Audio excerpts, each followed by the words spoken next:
Welcome back to Demystify Sci. I'm Anastasia, I'm Shiloh. and today we are talking economics.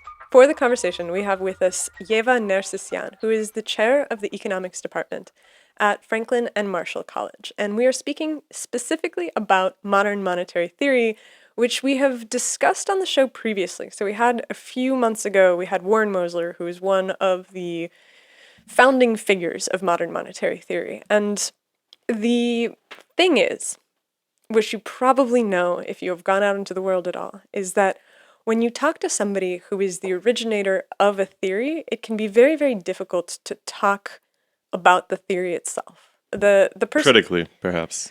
critically, or discuss edge cases, or poke at it and see where it works and where it doesn't. There's a tendency in the originator of a theory to be very reluctant to deal with these questions head on, or even be able to answer questions that might cause people to doubt the theory. And that's something that I felt in our conversation with Mosler, is that I was like, look, this guy clearly knows a lot. He clearly has the theory worked out really well, but there's questions that I'm asking him that he's either not answering or he's answering in ways that I don't understand. And I feel like a novice when it comes to economics. I'm embarrassed to say so, because how did I get this far in my life where I still have the question of, like, what does the Fed do? And yet here we are. And so Yeva is here with us to give us an overview, not just of modern monetary theory, but also of the entire financial system and the debate between neoclassical and heterodox economics and the various cultural and social currents that have run through those as played out on the platform of economics. And along the way, we unpack some of our favorite worries, let's say, concerning the military-industrial complex, the financial parasitism that's so prevalent, the capture of various government institutions by the private sector, and non-human entities in general. So this is a really, really important topic. And I also know very little about economics, which is in part why we're talking to all these economists, because I truly believe that if we are going to have a functional democracy, in so much as we even have a democracy to begin with, that we have to understand how these things work. Economics governs every aspect of our daily lives. Even the science that is done is an economic operation at its heart. So we have to understand how this stuff works, and we are starting at the beginning. We're working our way through it, and that's why we're talking to all of these people. And I guess something that was new to me today is that you have this classical economic treatment, which has been going on for most of the 20th century, from what I can tell. And recently, you have the introduction of these, or at least the rise in popularity to the point that it's on my radar, about these heterodox economic approaches, of which MMT seems to be the leader, let's say. So comparing those two goes a long way to understanding, A, how we got in a lot of the messes that we found ourselves in the past 20, 30 years, and potentially the way out. So I'm really excited to learn more, and this was a really good chapter in that progression. And if you guys have people that you think that we should talk to because you think that we're not accurately representing other economic theories, or you want us to talk to somebody who's really of the Friedman School of Economics, whatever, drop the names in the comments, because we always follow up on whoever you recommend. And if we can find a thread of something that we can host a conversation about, we'll definitely have them on the show. Absolutely. I have a million tabs open on my computer from all of your recommendations right now, and I can always use more. Literally, I think close to a million tabs. His computer actually starts to make the sounds of an old Mercedes when he opens up Brave to full development. What is that sound? Maybe you can replicate that for me right now. Remember, guys, the show is entirely supported by listeners, and we intend to keep it that way. So we're not going to have any sponsors anytime soon. We don't have ads other than the ones that maybe the platforms stick in there. And obviously the ones that we put in for Patreon. Well, yeah, so I was going to invite you to come over to check out our Patreon page. That's where we're getting all of our crowdfunding right now. But it's pretty cool, too, because it means that you can come on the inside of this conversation. We hang out once a week with our patrons and chop it up about all of our favorite subjects, and I would love to see you there. If you don't have any money, that's fine. You can support the podcast in a million other ways. You can literally talk about it, share it with people. You can participate in any number of our forums. We're on Facebook, Discord, wherever. Hang out in the comments section. We love to hear what you're thinking. You can also pick up a t-shirt down below and rep Demystify Sci in your neighborhood. And in general, just hang out, listen, tell us what you think, and we're listening. Yeah, we'd love to see you at the Sunday patron chats. And honestly, any help that you can give us in getting the word out, we would be absolutely indebted for. I said before on the show, we're looking to build out our team a little bit. And so we have some funds available for hiring somebody who's helping us with booking. We have some people that have volunteered to help us with the website. And so if you're interested in working on what will amount to being a slightly more text-based version of what we do on the podcast, reach out to us. And honestly, if you just have ideas for guests, also send us an email. We're at demystifysci@gmail.com, and we would really love to hear from you. You can also rate and review the podcast at Spotify or Google or Apple or wherever you're listening to this. Tell the world you like it. That's what matters. Don't pan us, please. 1 star. Anyways, you guys are going to love this conversation. It was illuminating for me. I hope it will be for you too. And we'll see you next time. The scientific revolution starts now. Demystify Sci podcast. Let us see in the dark.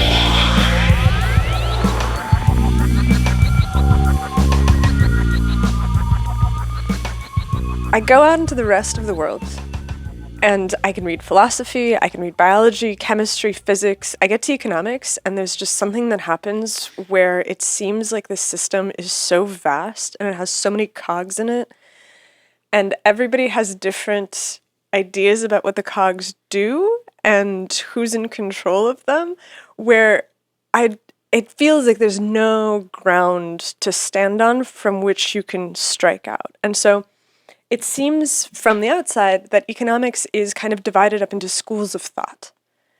And every school of thought has a different perspective about what the important levers are and how far you can push those levers and what the consequences of messing around with those will be. And so I wonder if, to start, you could give us a sense of what you think are the important levers and the important people and the forces that can be manipulated in order to get the desired outcome. And so that also kind of requires us to understand what the desired outcome is to begin with. Right. Right. So obviously there are many different perspectives on how the economy operates, although very broadly speaking, we can divide it into what we call mainstream or orthodox approaches, and then the alternatives, things like Post-Keynesians, Institutionalists, Marxists, and so on and so forth. However, I think at the very basic level, what you just mentioned, right? What are the cogs and what are the levers? The idea that there is this separation between the economy and then the society, or the economy and the government, I think that itself is one of the dividing lines in economics. So in mainstream economics, you have the sphere called the market, right? And the market is sort of the natural outcome of human activities.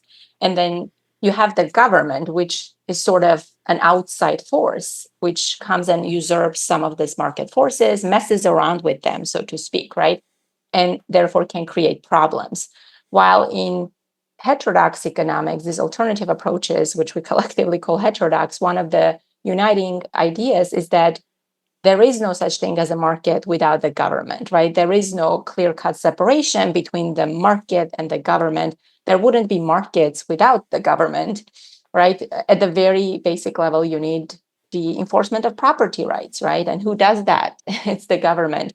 But even if you look historically, whatever we call the labor market, it didn't just come about on its own, right? If we go back to England during this period where the labor markets were being created, we have something called the Enclosure movements, right? Where the landlords are dispossessing the serfs from the lands where they used to live for generations, right? Kicking them out and therefore pushing them into the industrialized cities where they become wage labor, right?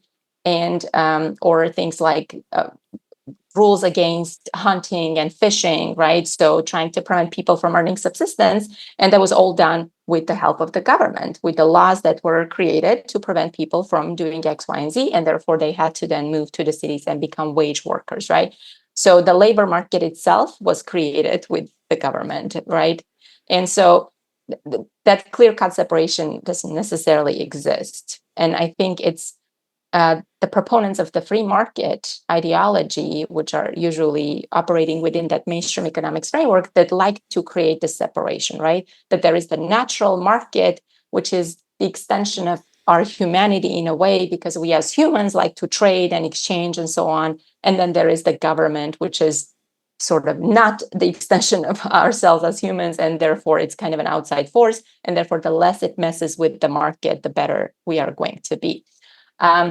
So that's a very fundamental distinction, I would say, between the two camps in economics, or at least one of the fundamental distinctions, right? Then we can talk about methodological individualism. Are we just individuals, or are we humans who like to live in communities, or we are social animals, right? There are those distinctions as well, and the list goes on, basically. But can I ask you something? Yeah. It seems like the one fear of having the government be at the root of this is that the government can become captured by different incentives that are not reflective of the general whole of the populace. Is that a fair criticism of?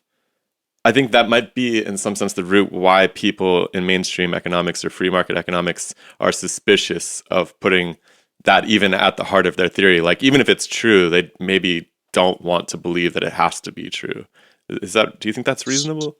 Well, it's definitely reasonable that that the public sector can get captured, the government can get captured. And I think I would agree that it probably has been to a large extent, right? So even non-mainstream economists who are in favor of government interventions, they can still agree that how you run the government and for whose benefit, those are important considerations. And there are no easy solutions to that kind of problem, right?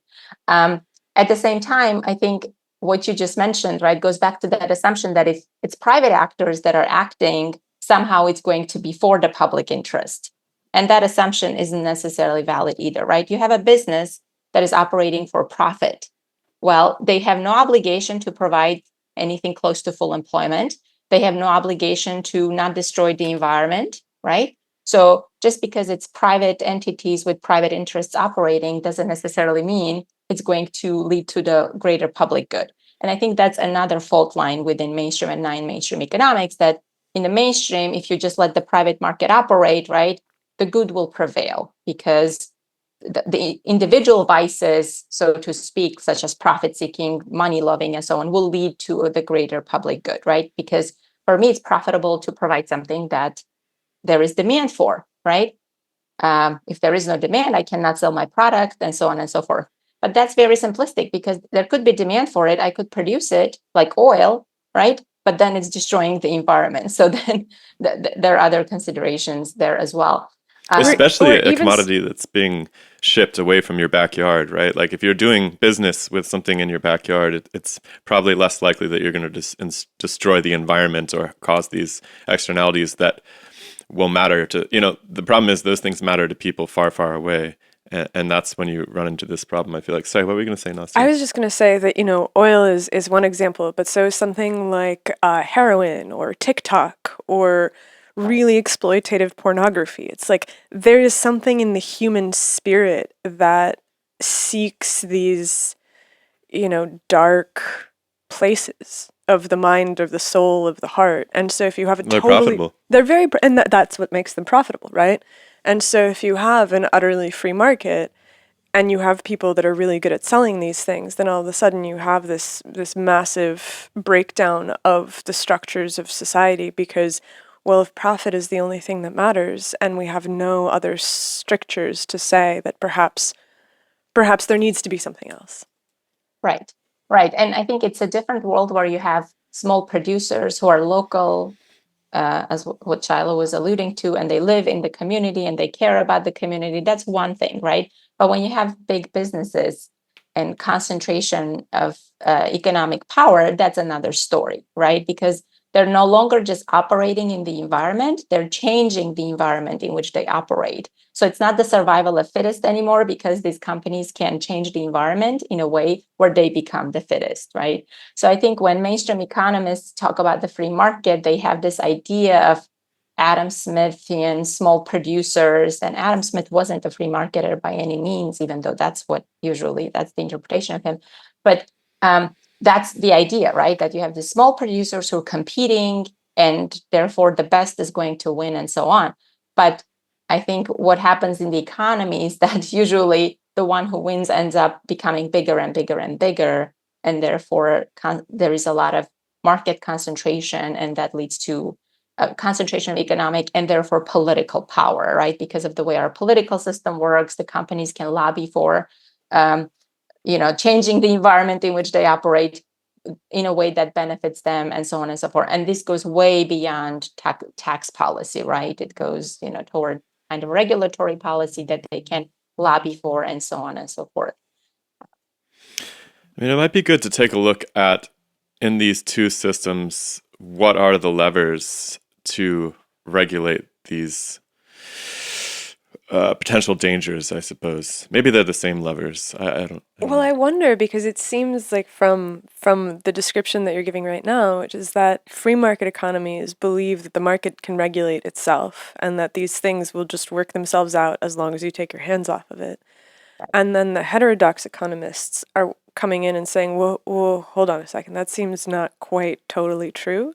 And they have this whole slew of options for how to deal with the fact that markets being able to regulate themselves is not true. That's right. So at the very macro level, if we think about the macro economy rather than sort of the forest rather than the trees, right? There are two major problems that generally economies face: unemployment and inflation, right? So when we speak about the macroeconomic levers, we're talking about what we can do to try to avoid these two issues, right? Having unemployed people on the one hand, right, which is a major problem because in the kind of capitalist economy we have, employment is your way of participating in the society, right? And then on the other hand, you could have the problem of inflation, which is something we've been facing recently, right? And people aren't used to seeing that kind of inflation in the United States. So we can see there is a lot of political damage from the inflation, right? So then it was John Maynard Keynes, because you also said we can name names, right? So it was Keynes who basically was a mainstream economist, and then he came to the conclusion that no, this is not how the economy works, right? That it doesn't generally tend towards full employment, that if you leave it on its own, the economy is not going to achieve full employment. Because that was the mainstream idea at the time, that if you have unemployment, that the labor market is like any other market, right? Unemployment means a surplus of labor. And what happens in a market when there is surplus is the price falls. The price of the product falls until you get to that market clearing price. And in this case, it would be the wage, right? The price is the wage. So the wages would fall until the market would clear. In other words, you would get to full employment. Okay. And then with the Great Depression, Keynes is like, this is not how it works, right? Because wages are falling, right? Unemployment is not getting lower, right? And then not to get too technical, but basically Keynes is saying that the kind of wage that is supposed to clear the market in your models is not the kind of wage that workers themselves have control over, and so on and so forth, right? I have a question here. Yeah. Why Sure. would falling wages lead to lower unemployment? Because if the price is falling, then employers have a greater incentive to hire I see. workers. I see. Right. So like any other market, right? If the price goes down, it's like a downward sloping demand curve. There's an inverse relationship between price and quantity demanded. So if the price goes down, employers will hire a greater quantity of labor. That's really interesting because it looks at the problem from the employer standpoint, but not necessarily from the person who's considering the job, Well, right? there is the person who's considering the job too. That's your supply curve. And the idea is that if the wage keeps going down, then some people will say, well, this wage is too low. It's not compensating me for the disutility of working, because supposedly we as humans don't want to work and we have to be sort of forced to work through these means of wages. And so if the wage falls, some people are going to fall out of the labor market saying, this is too low for me. I'm just going to sit on the couch. I'm not going to do this. And they will be unemployed. But here is the trick. We cannot call them involuntarily unemployed. They are voluntarily choosing to be unemployed because they don't want to work for the market wage. So it solves the problem in this sort of magical way, right? That, well, it's kind of magical thinking, right? That you could still have, let's say, 4% unemployment that could be full employment. You could have 8% unemployment. You could still call it full employment because you could say a bunch of these people no longer want to work at this market clearing wage, right? Because it doesn't compensate them sufficiently for the effort of working. That makes Does sense. that make sense? Yeah. But then the depression comes along and people really want to work, but they just can't find work. Right, exactly. So then during the Great Depression, you can't say that suddenly 25% of the labor force decided they don't want to work for the market wages, right? And so Keynes says this is not how it works, right? And this whole framework that I just mentioned basically ignores aggregate demand, right? It's all sort of supply side based. It's all from the perspective of production. So however much you produce, that's how much is going to be sold. Because when you produce $100 worth of output, you create $100 worth of income, right? Wages get paid, rents get paid, interest income, and profit, which is also income. And so the mainstream idea at the time was that all of that income is going to be spent in buying the output that was produced. So if you produce $100 worth of GDP, you created $100 worth of income, and that's an identity, that's accounting. But the further theoretical claim was that then this income is going to buy the GDP that was produced because numerically it's sufficient to do it. The problem, you might say, well, what about saving? What if people don't want to spend the income and they save? And then the mainstream answer is, well, if people don't want to spend their income, they want to save, those savings are going to flow through the financial markets, are going to be borrowed by firms who are then going to take this money and they're going to invest.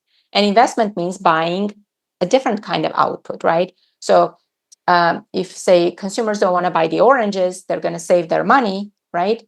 And firms are going to then borrow those savings and they're going to buy machines and equipment. So instead of producing oranges, we will produce machines. The problem will be solved, right? Does that make sense? It's a little tricky, right? This is what in economics is called Say's law, right? That supply creates its own demand because the supply of output creates an equivalent amount of income, and all of that income will be spent one way or another. Whatever is not consumed will be invested. Whatever doesn't go into consumption kinds of goods, like butter, will go into investment kind of goods like machinery. Okay. Keynes comes along and says, wait a minute, if people are saving and not buying output, why would firms invest? Because investment means you're building capacity to produce even more, right? Why, if you can't sell your oranges today, why are you building more orange orchards, right? Like, why are you expanding your capacity? It doesn't make sense. It kind of makes sense within that neoclassical or mainstream system, because in the mainstream system, if you're saving today, that's a sign you're going to consume at some point in the future. Because why would you just save? You're saving. So saving, in their view, is postponed consumption. Okay, and therefore firms know that when households save, they're going to consume at some point in the future. So they're investing today to provide the output in the future. So logically, it's very neat, beautiful, makes sense. And Keynes says, but if people are saving, how do firms know when they're going to consume? And most importantly, what are they going to consume? Because investment isn't just abstract. It's investing in particular kind of factories, right? Particular kind of capacity to produce certain things. You can't just abstract say investment, right? So Keynes says that's not how it works. If households don't consume, firms can't sell what they're producing. That gives them a signal to produce even less and therefore to cut their investment even further. So rather than investment compensating for the falling consumption, when consumption falls, investment is likely to fall as well. And then we get into a vicious cycle. If firms invest less, it means they're buying less machines. The machine producing firms now are producing less. They need fewer workers. They fire the workers. These workers lose their jobs. They consume even less. And you can see how it goes into a vicious cycle. So the Keynesian model is a demand side model. It says that aggregate demand or the level of spending in the economy determines how much firms will produce. So rather than supply creating its own demand, demand will determine how much will be supplied. Just because the economy can produce 100 widgets doesn't mean it's going to produce 100. If firms expect to sell only 80, 80 is what will be produced because that's what will be profitable. Does that make sense? So these are the sort of supply side and demand side economics. So the Keynesian idea is that the economy is demand driven. And that then leads us to the levers, right? So if it's demand driven, then the levers are coming from demand. So if households don't consume, what do? You can either give them income support so they can consume. You can give them jobs like we did during the Great Depression, which could be public sector jobs, right? So they, again, have jobs and income and they continue to consume so you don't get into the vicious cycle. You can do things like tax cuts, right, in a recession or in this environment where everybody's cutting their spending. Or you can more directly have the government buy things, right? The government could buy, in the case of the US, it's usually military stuff, right? So you buy military stuff, you expand spending on the military, and then the workers who can't find jobs in the private sector go into the factories that are producing the stuff for the government, the military equipment, for example, right? And that's how you sort of solve your employment problem and your demand problem. So the demand-driven approach is the Keynesian approach. What's the supply-driven approach That's called? the mainstream neoclassical. We call it neoclassical. Gotcha. Yeah. And so that seems hard to argue with the Keynesian approach of it being demand driven rather than supply driven, right? It's the top down versus bottom up. And so and I know that people are still arguing about this because not every economist is a Keynesian. And so what's the argument for the neoclassical approach? So you could say that as far as policy making goes, we always resort to Keynesianism whenever we're in trouble, right? That we say, well, no, the government can't help. It doesn't work that way. But push come to shove, what do? We always do it, right? We may not do it sufficiently, like during after the Great Recession, where we had a very relatively small stimulus relative to the size of the problem we had, right? So in economics, we have something called a spending gap. We call it a spending gap. So how much do you need to increase the spending to get to that full employment level of spending where everybody who wants a job can find a job? And so you could say, did you fill the spending gap sufficiently or not, right? And so, but we always do something, right? We always do some kind of fiscal stimulus when things get hard. So you could say policy-wise, Keynesianism still sort of prevails. The problem is how we do it and how much of it we do it, right? Because then that's where MMT comes in, because then the idea is that, well, if you do too much, the government's going to run big deficits, they're going to accumulate debt, and then you're going to be in trouble, right? And that's where MMT says, well, no, not really, because the government is not like households in terms of how it finances itself, right? But I don't know if you want to get into that now or you want to. It's really interesting because that immediately brings up the question of what exactly is money? Is it a ledger sheet? Does it represent, like, that's really at the heart of things. Do both of these approaches, does MMT see money as something different than the traditional approaches? Absolutely. So in the traditional approach, money originates as one commodity in this market exchanges, right? So people go to the market every day, everybody brings something to sell, and then one of these commodities sort of organically emerges as this medium of exchange that we all sort of spontaneously agree that we're going to use gold, and everybody's going to sell their stuff for gold, and everybody can then use gold to buy things. Now, if you've observed humans, you can tell that that's going to be very hard to do in this sort of spontaneous, organic, everybody goes to the market kind of way, right? And even historically, when you look at it, you say, okay, when did money originate? It's thousands of years ago. One of the things I ask my students is, well, when we say, so let me tell you the mainstream story before I go there. So the mainstream story is that before there was money, we just bartered, right? Because that seems logical. Like if we took today's economy, we took away money, what would we do? We would just directly exchange things. That's the idea, right? Shiloh's been mentioning a lot. He's reading this Jefferson biography. And Jefferson is paying for things with goods. He's not using money. He's using bushels of wheat or whatever else his plantation is producing in order to be able to cover his expenses. And so it does seem that in moments of transition, at the very least, people do revert back to this barter system? Well, see, revert back, or they just do it because they're used to this kind of exchange, right? That's the idea that we say, well, in times of crisis, we revert back to barter, right? That's what we say. But that's not the only thing we revert back to. Oftentimes, and being from the former Soviet Union, you might, be familiar with this too. We also we go back to credit systems, right? You go to the store, you get something, the storekeeper knows you, and they will just give it to you because at the end of the month, when you get your salary, you will pay them back, right? So barter is not the only thing we do in times like this. But back to my story. So the idea is that, well, if we had the current economy and the only thing you took away was money, we would barter. And that may very well be the case, right? Even if we take that point. But the point is, when money originated, whether it's 3, 4, 5,000 years ago, did we have the kind of economy we have today? The answer is absolutely not. We didn't have an exchange-based economy. We didn't have people selling their labor for money and then buying things for money. We had things more like subsistence kind of economies, right? Where people, or communities, I should say, produce things for themselves, right? They were self-sufficient in that way. And then if occasionally they came into contact with other communities that had other things, would exchange happen? Sure, it would happen. And oftentimes it did. And it had some sort of ceremonial aspect to it. Like we will party together. And then in the process, maybe we'll exchange things, right? So exchange was sort of accidental in that way. So if you have that kind of system, it's not this textbook story. If everybody goes to the market every day, brings their stuff to sell, and then money emerges, right?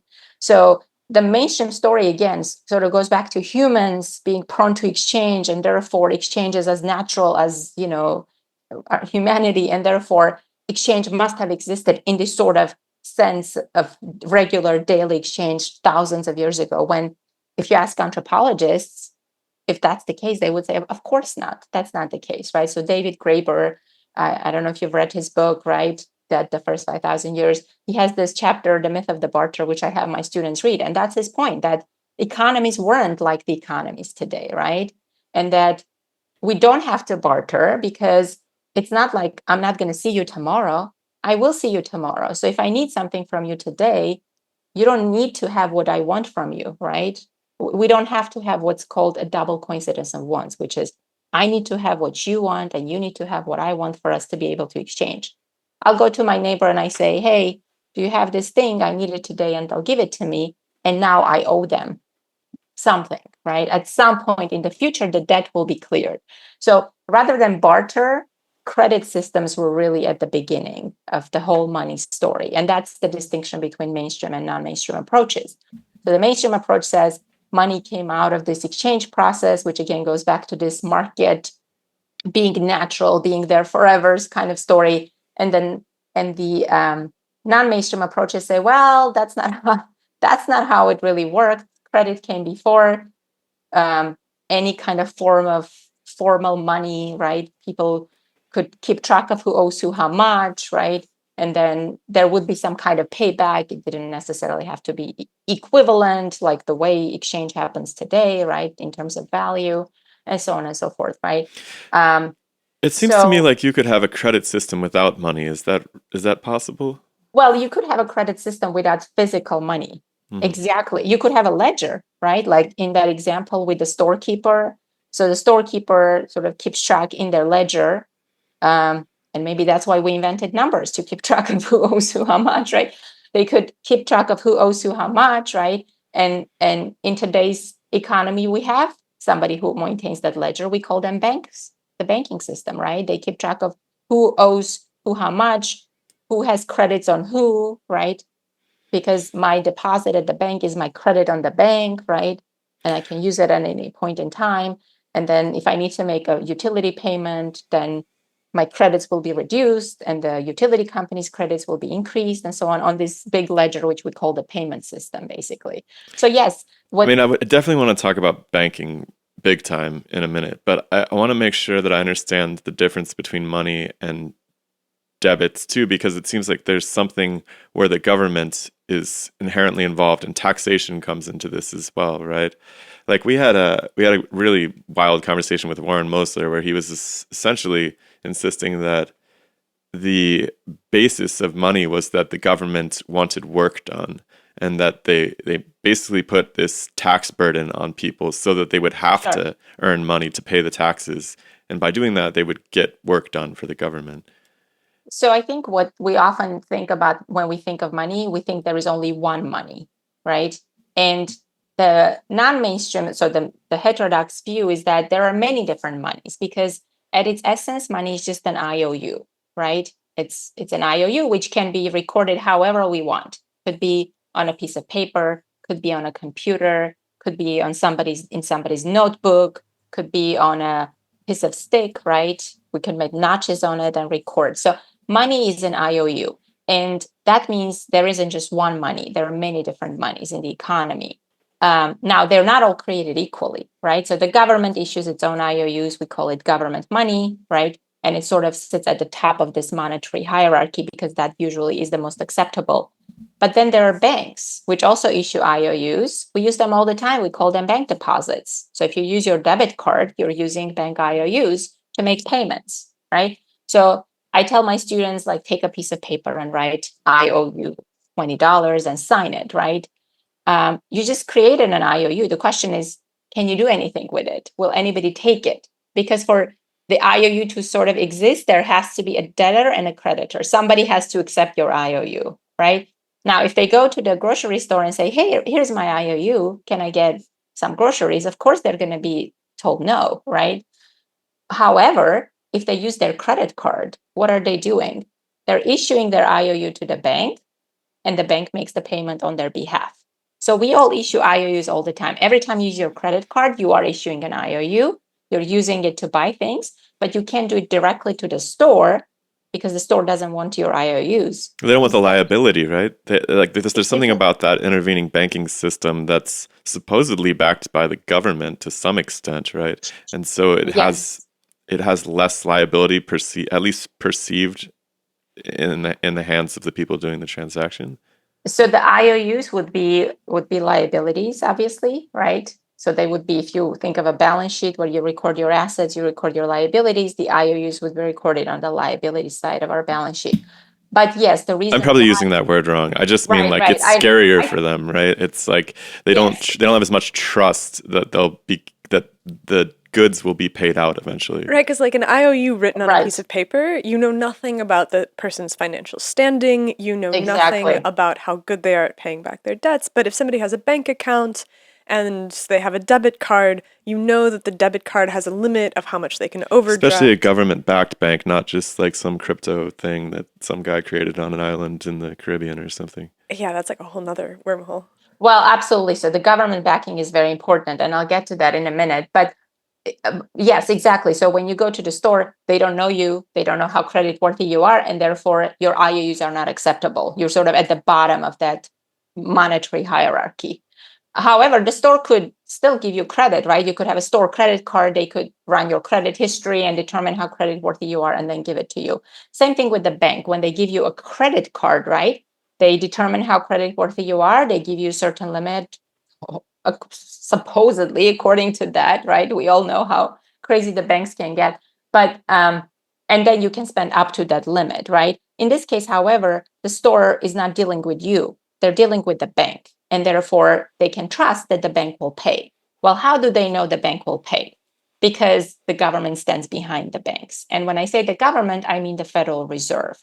So the Federal Reserve, our central bank, was created for exactly this purpose, which is to provide liquidity to banks when they don't have enough. So because what banks do is they issue deposits, which are short term, you can get them out anytime. But then they're not just going to keep that money, right? Then they buy longer term assets like mortgages, car loans, loans to businesses and so on. So if you come and you want to take your deposit out, they can't just liquidate the loan. They can't just say, hey, pay me back the loan so I can pay back the depositor, right? They can't really do that. So then that's where the central bank steps in and says, well, you have good loans on your balance sheet. They're of good quality. What you don't have is liquidity. And if you need it, here. So you can meet the withdrawals, right? Whether it's from depositors or payments you have to make to other banks, like the grocery store's bank, right? And so the government stands behind, ready to lend to the banks who are illiquid. And they just did it after the collapse of the Silicon Valley Bank, right? They said, okay, any bank who needs to borrow can come and borrow. They did that to massive amounts after the global financial crisis. Now we can get into whether the banks had good loans or bad loans, whether they should have been able to borrow or not. But the point is that the government stands behind the banks, right? And without that, before we had the central bank, we used to have very frequent banking crises because if the bank cannot meet the payments, the withdrawals, then they have to start selling their assets. If a lot of banks are in that position, then you get into a process of everybody's trying to sell their assets, nobody's willing to buy. And so prices of assets will go down. That's what we call an asset price deflation, when asset prices go down.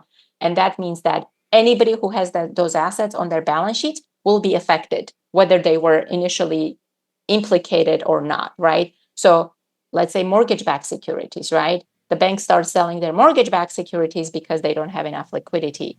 Then they depress the price of mortgage-backed securities. So everybody who holds mortgage-backed securities is suddenly poorer, right? And now they have to do something about that. And that's how contagion goes. And that's how we get financial crisis. And that's why we created the central bank to say, we stop the liquidity problems, so the banks can borrow from the central bank and they don't have to start selling their assets. And so we prevent financial crisis that way. At least we prevent financial crisis originating from liquidity problems. Okay, banks can still give bad loans and we can still have financial crisis as a result of that. The other thing is FDIC, right? Federal Deposit Insurance Corporation, which guarantees our deposits up to a certain amount. So, and in practice, it's usually unlimited, the guarantee, because of the way they end up dealing with bank closures. So when the Silicon Valley Bank was going bankrupt, right? Any depositor who had up to $250,000 of deposits was guaranteed. So they didn't need to rush to the bank to get their money out.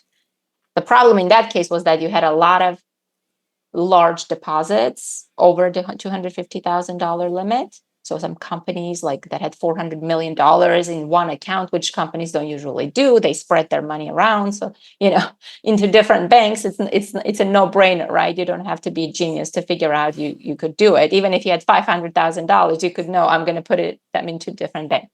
So that was part of the problem right there. But yes, we have FDIC insurance. So we look at money, but bank money, as if it's as good as government money, because the government stands ready to back it up. Without those guarantees, that wouldn't be the case, right? That bank money wouldn't be guaranteed. So that FDIC came part and parcel with the creation of the Fed? Well, no, it happened during the Great Depression. So what we call the Glass-Steagall Act, the Banking Act, I think it was part of that. The Banking Act created the FDIC as well. Which was maybe a decade or two after the creation of the Fed? Almost 2 decades, because the Fed was created in 1913. Yeah. So first we created the Fed for the liquidity problems, and then we saw that wasn't sufficient, and then we added the backstop in the form of FDIC to protect depositors and to enhance their faith in the banking system. So they would look at bank money as if it's as good as government money, so to speak. Okay. I'm really curious about this FDIC thing. I'm sorry to derail this, but No problem. I don't understand. Has that really been tested before? Like, how much money is the FDIC capable of actually repaying? No. Well, in reality, not a lot, because FDIC, the way it works, it's kind of fictional, right? The way it works, because it's like supposedly insurance. So banks will have to pay insurance premiums, like you and I would pay car insurance premiums, and then they buy FDIC insurance, right? And so when you see FDIC member, that based in a bank, when you go to the bank, you see that signage that basically says they're paying the insurance premium, right? And FDIC supposedly collects these insurance premiums. And if a bank is going to go bankrupt and they need to make a payment, they use that money. In reality, it's nothing, it's nowhere near enough what we would need, like during the global financial crisis, right? FDIC itself would go bankrupt, but who stands behind FDIC? It's the US government, right? So if FDIC has a shortfall, the government's going to issue bonds and help them out. But in reality, from the modern money theory perspective, we know that it's the government that backstops it, right? Like not just FDIC, which is part of the government, like an agency, but its funds are nowhere near enough, right? They're not going to be enough if you have a major banking Yeah, where's so is it a private corporate? It's called a corporation, which is very bizarre, but it seems like it's a direct.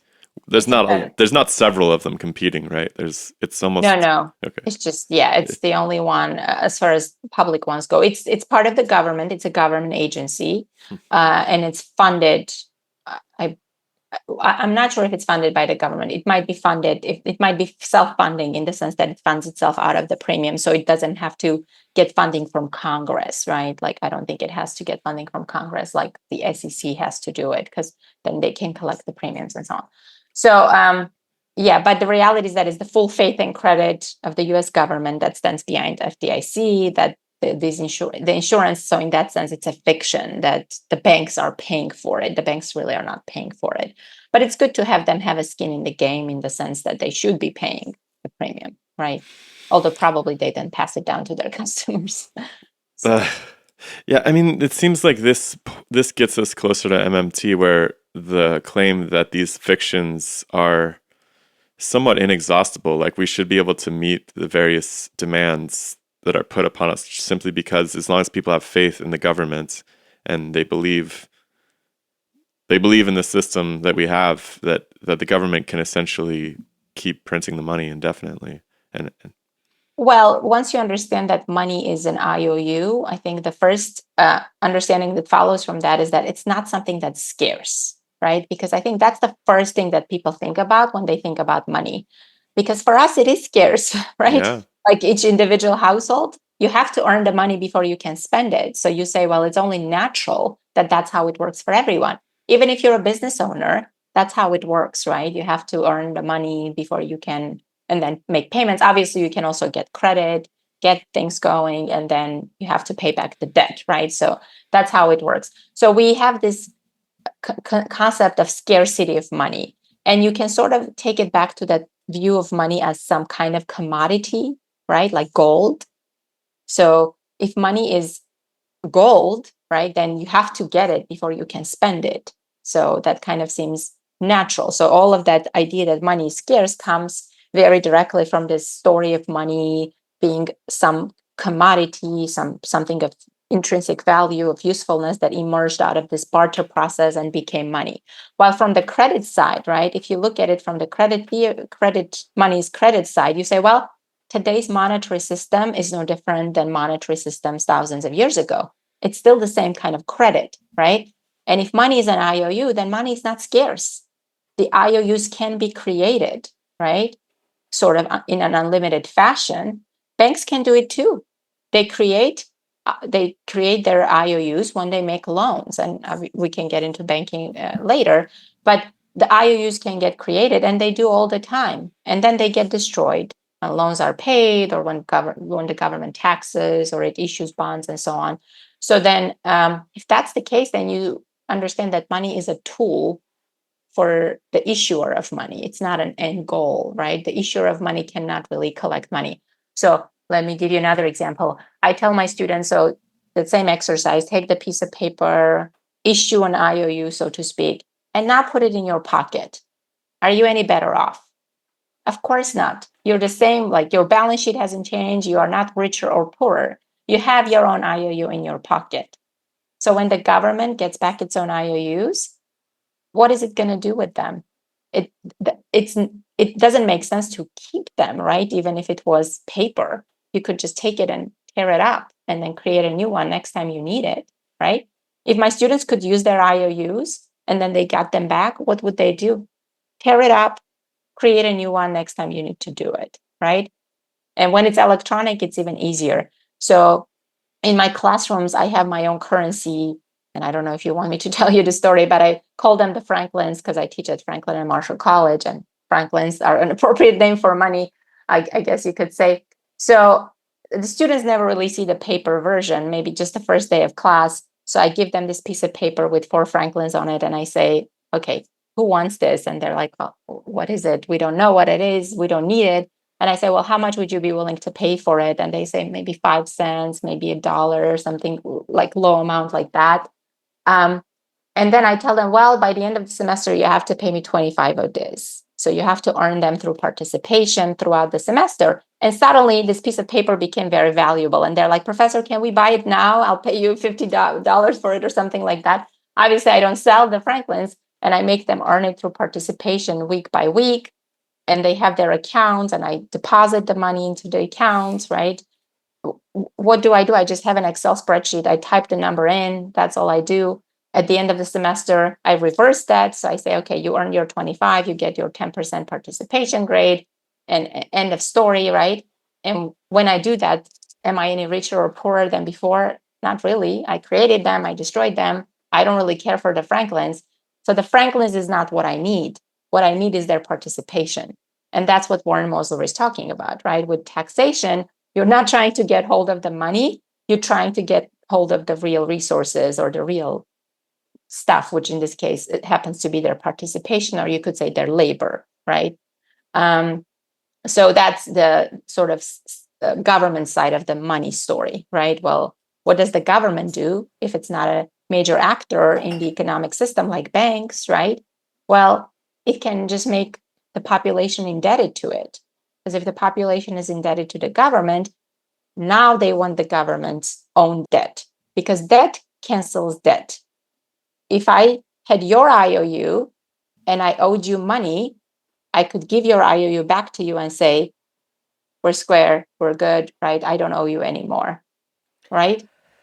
So then that implies that in order for the system to work, where the government just eternally issues IOUs, that you would then have to increase the tax burden so that the government would then reacquire those IOUs to clear the balance sheet. Well, not necessarily. And if you look at the US record, tax rates have been going down. If anything, they haven't been going up, right? And we have been spending more, we haven't been spending less, right? So as long as there is enough need to save government IOUs, so if there is enough demand, because people don't just need it for taxes, right? That's one of the reasons they need it. But like in case of my students, if I said you could carry over your balances to next year, right? You could carry over to next semester, you could lend it to your friends, then there is really no limit in how much they would want to earn and save some of it. So because then they could lend it, they could maybe earn interest on it, right? They could do other things for it. So the demand for US dollars, right, as an asset or dollar denominated assets basically determines how much the government can continue to do so. So it doesn't necessarily have to increase the tax burden to be able to spend more. I think that the fear that people have is that if there's enough of the IOUs out, that they will become worth less. Right. So is it possible to push the spending so much that you get into a situation where you have inflation and the currency becomes worthless? Sure, you could. Or prices soar, right? Right. That's how it becomes worthless, right? Prices go up and the purchasing power goes down. So could you do what Zimbabwe did, right? Or Germany after World War II? The point, though, is that these kinds of situations are very rare, and they happen when you have a major collapse of your supply side, the productive capacity of your economy. Like in case of Germany, they lost the two regions to France after the war. These were major industrial regions, and they had reparations they had to pay. Or in case of Zimbabwe, there was some land redistribution, and then farming capacity was hurt as a result of that. And if in that kind of environment, you just keep spending, right? It's not the money printing that does it, it's the spending. That there is more and more demand, then you're going to then lead to higher prices and therefore lower value for the currency. So can that happen theoretically? Yes. Does that happen often in practice? The answer is not really. But what keeps it from happening, I guess, is the question. So you say that there's this collapse of supply that causes a lot of the problems. And actually, hold on, I have to fix this light. The blinder on it is starting to fall. Sure. While she's doing that, I had a more personal question, because I also teach at the university. Do you teach a really big? Is it a pretty big class that you're teaching? It's small. No, So I have I have like 100 kids in my auditorium, and I always try to do this participation thing too, but I don't know. I feel like the administration's always chasing me around because, some kids are shy and they don't I'm just curious if you've like have to get around that at all. I do. So if I notice that there are some kids who just, you could tell they're not going to participate, carrot or stick, right? It doesn't matter. So, and I see they're engaged, they're taking notes and so on. I let them sell me their notes and I give them some Franklins as a result of that. And I then I see. I also see. have them like go watch movies or lectures and so on. And they can earn some extra that way. They can invest it in the stock market and earn some extra that way. So there's different ways to get around it. But Nice. at the end of the day, like, is 100% on an exam guaranteed? No. So the same way, why should 100% on participation be guaranteed? Yeah. But the biggest It's class I tricky teach too is because I feel like 30 it's really students. good. Yeah. It's good for kids to, like. I mean, like speaking in a room full of 100 people is really scary, even for everyone. I think Right. honestly.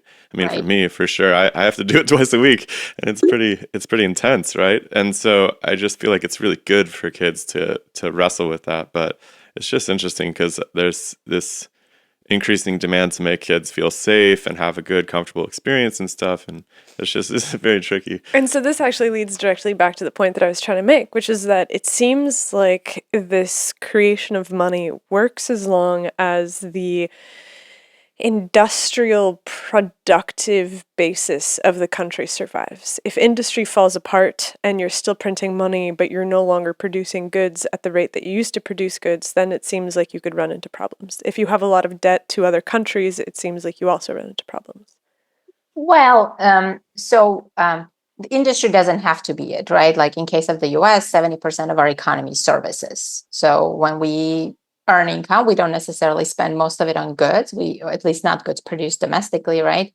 And we buy services, right? But you do have to maintain. So this goes back to the Keynesian idea, right? That you need to, if there is not enough spending in the economy, you need to spend more, because if there is not enough spending, then people will not everybody will have a job, right? Because there could be factories that could be idling, right? And there could be workers that could be idling because there is not enough demand for goods, services, whatever, right? Which is what happened after the Great Recession.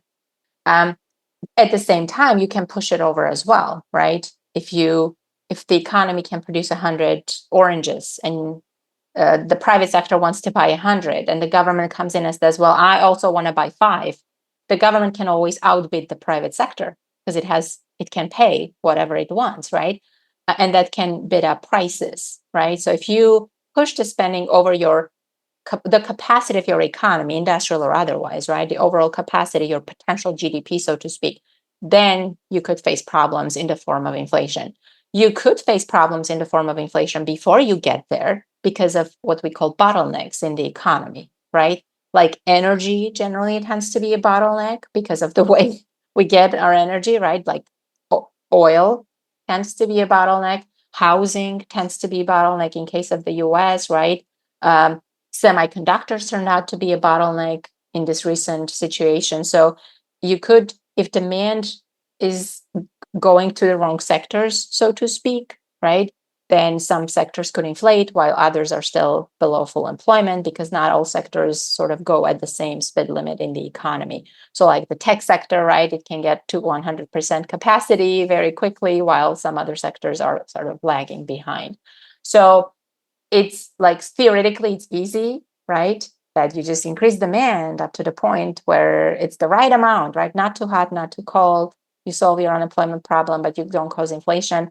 In practice, that's where we go to this complex economy, which you were alluding to at the beginning. The economy is very complex. So it's hard to know where the demand is going to trickle, right? I mean, it's not impossible to know. And we have ways of, trying to sort of gauge which sectors are going to be the bottlenecks, right? But that's then useful because you could say, if the sector is constantly a bottleneck, how do we alleviate that by sort of making investments in that particular sector? Like energy, right? In the 1970s, we had an oil price shock, a number of them. And what did we do? Well, we sort of moved to natural gas as a way of alleviating partially the problem. But obviously, trying to go in the renewable direction might have been the better solution, right? So, which is why the investments that we're supposedly making into green energy and so on could be a way to eliminate those bottlenecks and hence prevent inflation. So, just because the government can issue money and spend does not mean it should do so in an unlimited capacity, right? If the private sector wants to buy 90 oranges, but to get to full employment, we need 100, right? Then we buy the 10. We create demand for the 10 and not any more than that. And so that's how you're supposed to do it. Now, the preferred way for MMT economists is the job guarantee, because it's difficult to know when you've reached full employment and full capacity. So in 2017, 2018, we were saying, oh my God, we're at full capacity. The unemployment rate is 3.5%, or, we're gonna face inflation, to be sure, because we are reaching the capacity of the economy. There was no inflation in sight, right? No inflation in sight, and the unemployment rate kept going down and down, much lower than what economists thought the full employment level was. Like in when was it? So to 2016 or 15, something like that. I was at a conference. There was a guy from the Fed, one of the governors, like not a small person, who was saying our measure of the full employment rate of unemployment is close to 5%. So according to them, once we get to 5%, that was supposed to be our full employment, right? So it's hard to know when you've gotten to that full employment. So that's why MMTers prefer the job guarantee approach, which is, well, you don't try to estimate the spending gap. Is it 10 oranges or 15 oranges? Instead, you say, well, who wants a job, right? And that's how we're going to know. If you say, here's a job program and anybody who wants a job can get a job, then you know you're at full employment when you have no more people coming to get a job, right? That's how you know.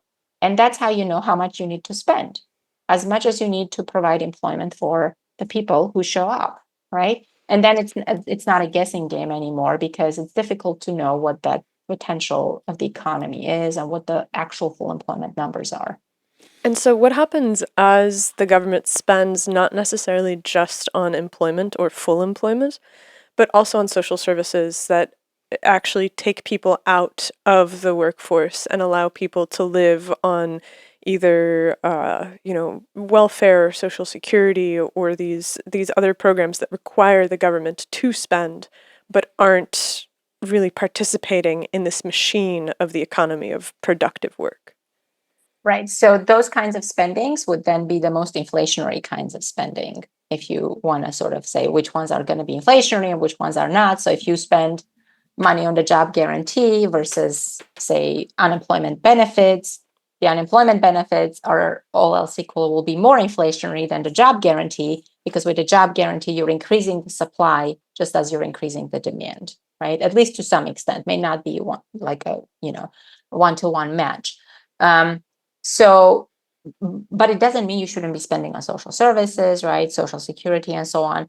And I mean, we can talk about social security as well, but that's been always the MMT point about social security, that it's not a money problem, it's not a financial problem, that we're going to have fewer workers paying taxes and more people taking out social security. The problem is, do we have enough of real stuff to go around? Because you now have fewer workers producing the real stuff, and you have people collecting social security and they can spend it on the real stuff, right? That's the question. And if you don't have enough workers, then you say, well, how do we make the existing workers more productive, right? How do we invest in productivity enhancing techniques so that the limited number of workers can produce enough for everybody, right? That's really the question. So the social security question is not really a money problem, it's a real resource problem, so to speak. How do you find the workers to care for the elderly, right? How do we produce enough? Because at the end of the day, workers always produce for those who cannot work. The children as well. We only talk about the elderly, but the children too, right? It's like workers are in the middle and they have the two that they have to support directly or indirectly, right? Doesn't have to be your own parent that you're supporting. But if you're a worker, you're producing something, you're producing for somebody who's not working, right? And so there has to be enough to go around for that in real terms. It's not a money problem. So then the question, if you face those kinds of constraints on your real productive capacity, then there is ways to alleviate it, right? One way is to invest in building more capacity. Another way is to tell the private sector you cannot use as much, right? Which is what we did during World War II. And in some cases, that's fair. Like if you need things to fight climate change, I would say you should be restricting the private sector use for those things if you need them for for more important purposes, like we did during World War II, right? You can't have steel for producing cars because we need it to produce weapons, for example, those kinds of things. But we hardly reach those limits. That's like we just don't anymore.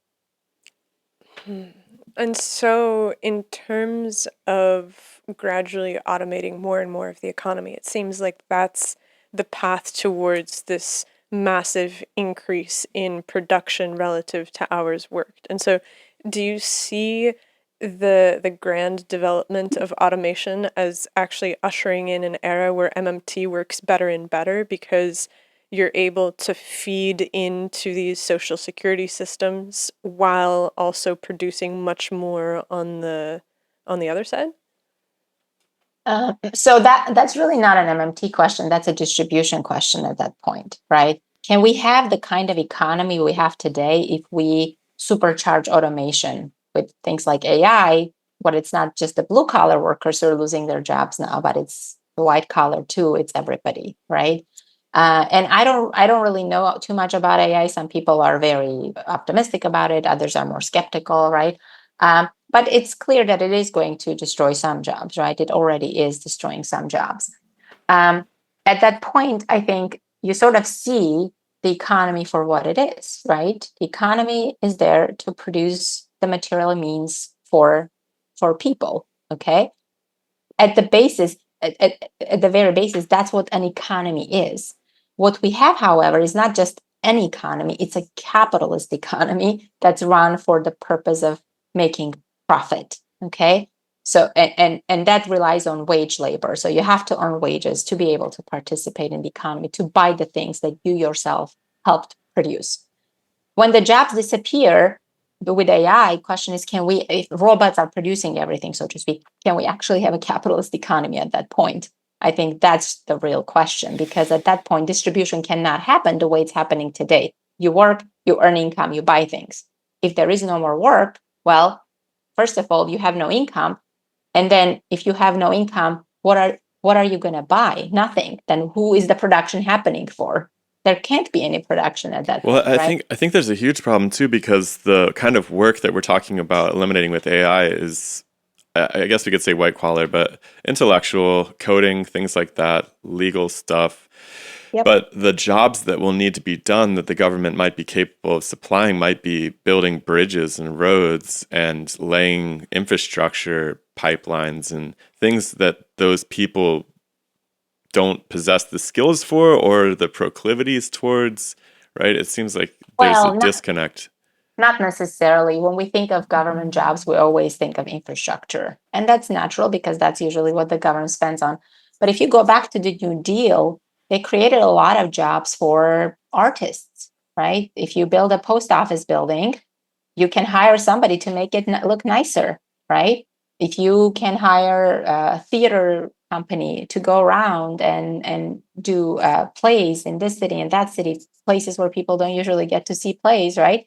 You could pay them and they could do it. So the jobs don't necessarily have to be infrastructure jobs, right? What happened to that spirit? I feel like that's just not I mean, I have a friend who lives in Austria, and it's very much a thing over there. Like his, I think his wife's on, like fully, she's an artist, and I think she's fully supported by the state, which is wild. It's just hard to imagine here.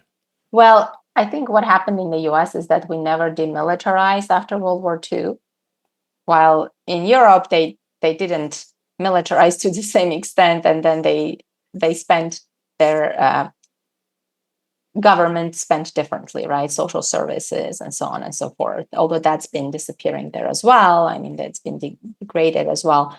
But in the US, we sort of always did this military kind of Keynesianism, right? That we just, if you look at the federal government, what's it's spending on mostly in terms of direct purchases, right?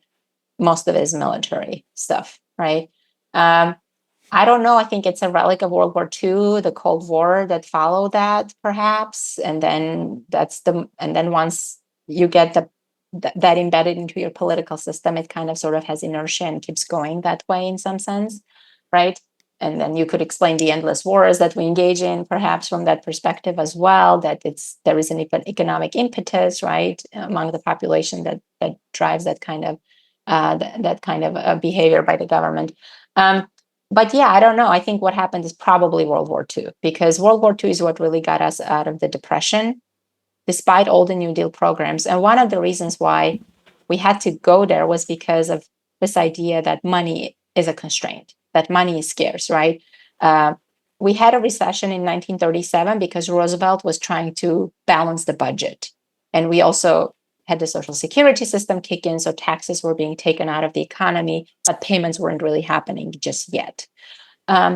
So it's like we couldn't let it go and just spend as much as we needed to spend unless we had to spend it on war. It sort of seems like that's how it happened. And once World War II started, we're like, well, we have no choice. We have to spend, we have to ramp up production and so on. And we did. And we said, wait a minute, if the government just spends, right, then it's going to be good for the economy.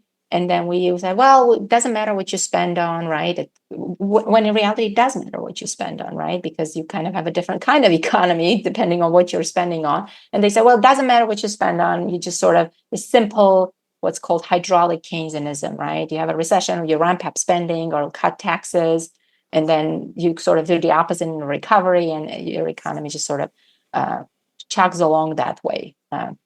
And we had less of this sort of direct government intervention in the economy, because in some sense you could say Keynesianism was to blame for that, actually. And I say this as a post-Keynesian, but it was the different kind of Keynesianism, right? Because before we had this Keynesian idea that it's a demand problem, right? That all you have to do is ramp up demand. Let's say you're Roosevelt, right? Or people in his administration, you say, okay, we have a problem, a bunch of unemployed people. What do we do?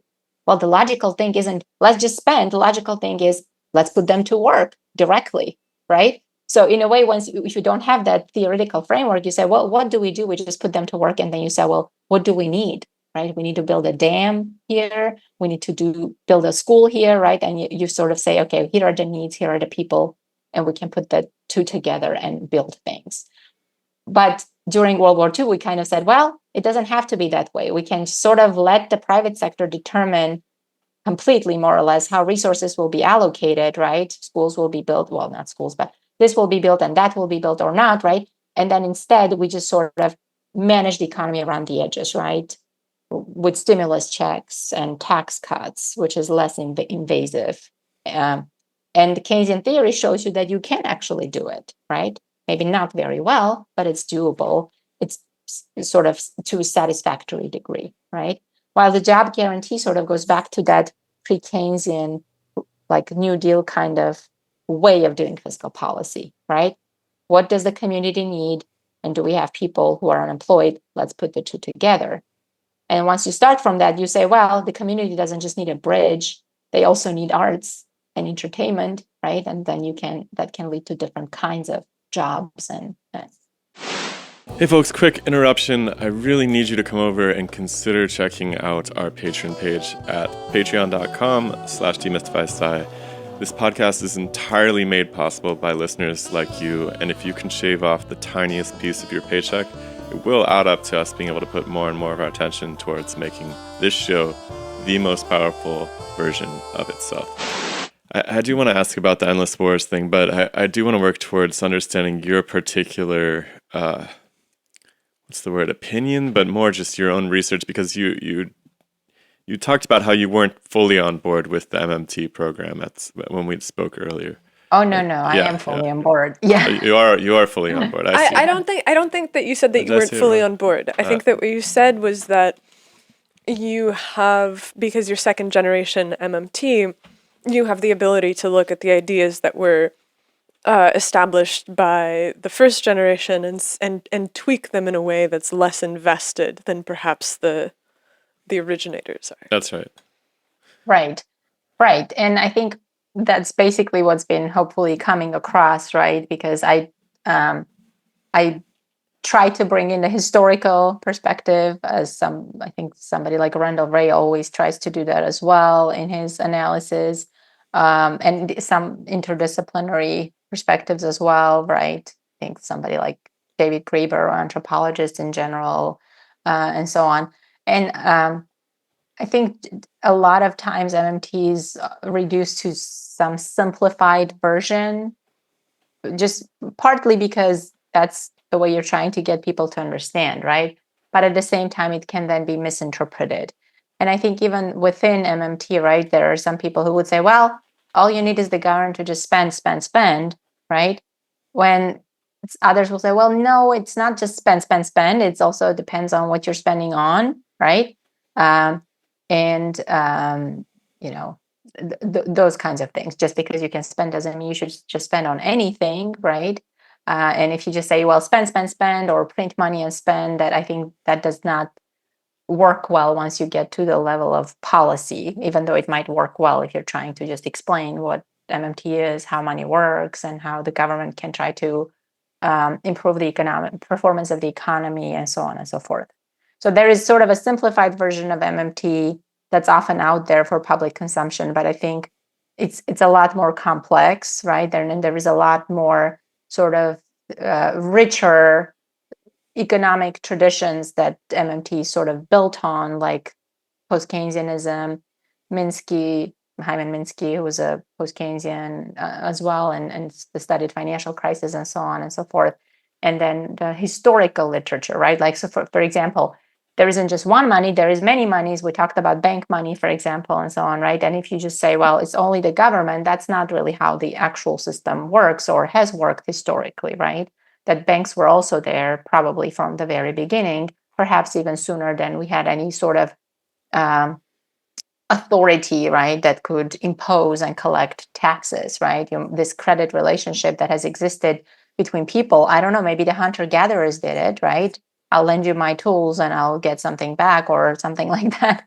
It's not hard to imagine that this concept of owing each other, right, is very old, because it is related to the concept of obligations in general, which don't have to be monetary or economic, right?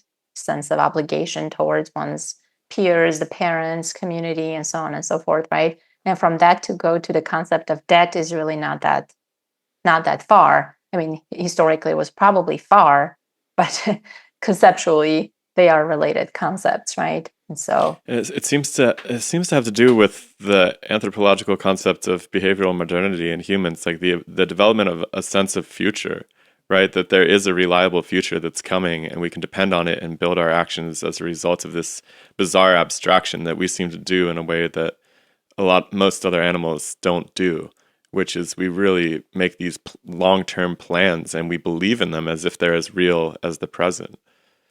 right, probably because we can imagine things and other animals can't, right? We can imagine not just the future, but different sort of futures, alternative futures, and so on. Yeah.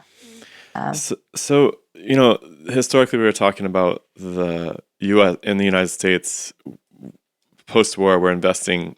Well, the war is a huge boom for the economy. Hey, if we spend all this money on weapons and tanks and airplanes, some of that technology trickles down into the civilian sector eventually. It's really good for growth, but it leads to this proliferation of wars, and it seems increasingly like these wars are arguably unjustifiable, right? I mean, where's the weapons of mass destruction? But it's a mechanism of ultimately acquiring resources, right? If you have a war and your manufacturing basis is maintained while all of Europe's is destroyed, then all of a sudden you have the industrial capacity to power the entire world. Everyone now owes you, and you can kind of call the shots. And as you continue to invest in that, then you can go around the world and you can take whatever resources you want, whether that's plantations for growing bananas or oil from the Kuwaiti oil fields or rare earth minerals from Afghanistan, though that didn't really turn out that well. Let's unpack that a bit, but I want to work towards understanding how we could possibly move away from that and if that future is attainable, because I think most people on all sides of the political spectrum are sick of these endless wars that don't seem to make sense to us at home. So the way I see it is that MMT can actually help us move away from that, right? Because right now we're only allowed to spend if it's a war, because we say it's a national security issue, right? We have to spend, or if it's a crisis of some sort, right? Like during the pandemic or after the financial crisis. that's when we sort of give ourselves license to ramp up spending and to do it, right? And then other times we say, no, got to balance the budget, got to worry about the deficit, and so on and so forth. Well, what MMT says is that no, you don't have to worry about the deficit. You don't have to worry about spending too much in that financial sense, right? So to me, it then creates the framework for saying, well, we don't just have to spend on war, right? But now, it doesn't mean we won't be spending on war at the same time, right? But at least it takes away the impetus, right? It doesn't have to be a national security concern for you to be given license to spend, right? You can spend on arts, on research, on civilian research, right? And so on and so forth. It doesn't have to be just for the war effort and the war technology. At the same time, it doesn't take away the impetus, right, for war, like for maintaining your bases across the world and for maintaining some kind of imperial, or like for maintaining the empire, so to speak, if we can call it that. Doesn't take away from that, right? So how does that change come about, though? Like, it seems like if you look at the government bureaucracies that get the most money, they are generally in the defense end of things, right? That's what we're talking about. Right. How does this require the creation of new government funders? I don't know, not necessarily. I think if you could say, well, okay, let's say, assuming everybody understands MMT, the government is not financially constrained, right? The population. I actually had to write like a short op-ed for this German publication where one of the arguments was that, well, if the population understands it, they're going to demand a lot more services. I'm like, yeah, that's the point. Let them do it, right? And so if I think you had that situation where people would understand, and I would say, well, our jobs, right, or our ability to have a good, strong economy should not depend on spending for the war effort. So I think that takes away some of the support, right, for the war. And you could say, well, you don't have to spend on that. You can spend on this. At the same time, you have the military-industrial complex with all of its political power, right? Sort of goes back to businesses and their political power they accumulate through their economic power and so on. How do you get around that? I don't know if an economist can answer that question. I think from the economic side, you can say we want to not have our jobs and people's livelihoods dependent on that, right? Just like we wouldn't want people's jobs and livelihoods be dependent on polluting industries, right? Or destruction of the environment. So, for example, if we could give all the people who work in the oil industry sort of decent jobs that would help them transition from that, right? I think that would be a great idea, right? And so MMT says you can actually do it because you don't have the money constraint, right? You have to worry about other issues, political issues, right? But money is not really the problem there. It's not like coal miners want to mine coal, right? Although one time I said that and people were like, yeah, some people do. I'm like, okay, maybe some people do. But generally speaking, it's not like they're dying to do it, right? It's just that's the way to have for blue collar workers to be able to provide for their families. And therefore, when you say, well, we're just going to take it away and you don't give them an alternative, of course they're going to revolt, right? You have to create a way for people to participate in the economy in a meaningful way and in a way that allows them the decent standard of living, right? And I think MMT allows for that because it says money is not a problem. And right now, all of that sort of stops dead in its track because we say we don't have the money to do it. We don't say that for the military, right? So in a way, if we could approach our budgeting or everything else the way we approach the military budgeting, that would be helpful. Nobody says, okay, how much taxes can we raise for the Pentagon, right? These taxes are going to pay for that. Those are going to pay for that. Instead, we say, well, what does the military need? A space force? Okay, how much money do you need, right? And we just budget for it. If we could do it, so we sort of start from the goal, which is the space force, and then we find the money for it, right? If we could say it for everything, we could say, well, what is it that we need to have a good economy, a decent standard of living, and so on? And then what do we need to spend on to get there, right? How much do we need to spend?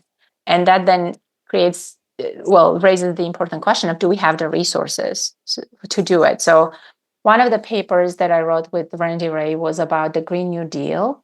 Can we afford the Green New Deal? And generally, the idea is that we have to raise taxes to pay for it, or issue green bonds, or we have to recruit the financial sector because we need the money to be able to pay for it, right? And what we did in that paper, we said, well, it's not a money question. If it's 9 trillion, 90 trillion, we can create it because it's just a balance sheet operation on a computer, right? Credits, debits, that's all you got. What is less certain is, do we have the technology to actually transition to fully green economy in 10 years? Because we were doing it around 2020, and 10 years was the timeline that scientists were giving us for climate change and so on, for stopping at least the worst parts of it. And so we said, okay, if you want to do it in 10 years, do you have the technology and do you have the resources to do it, right? And if you don't, where do you find them?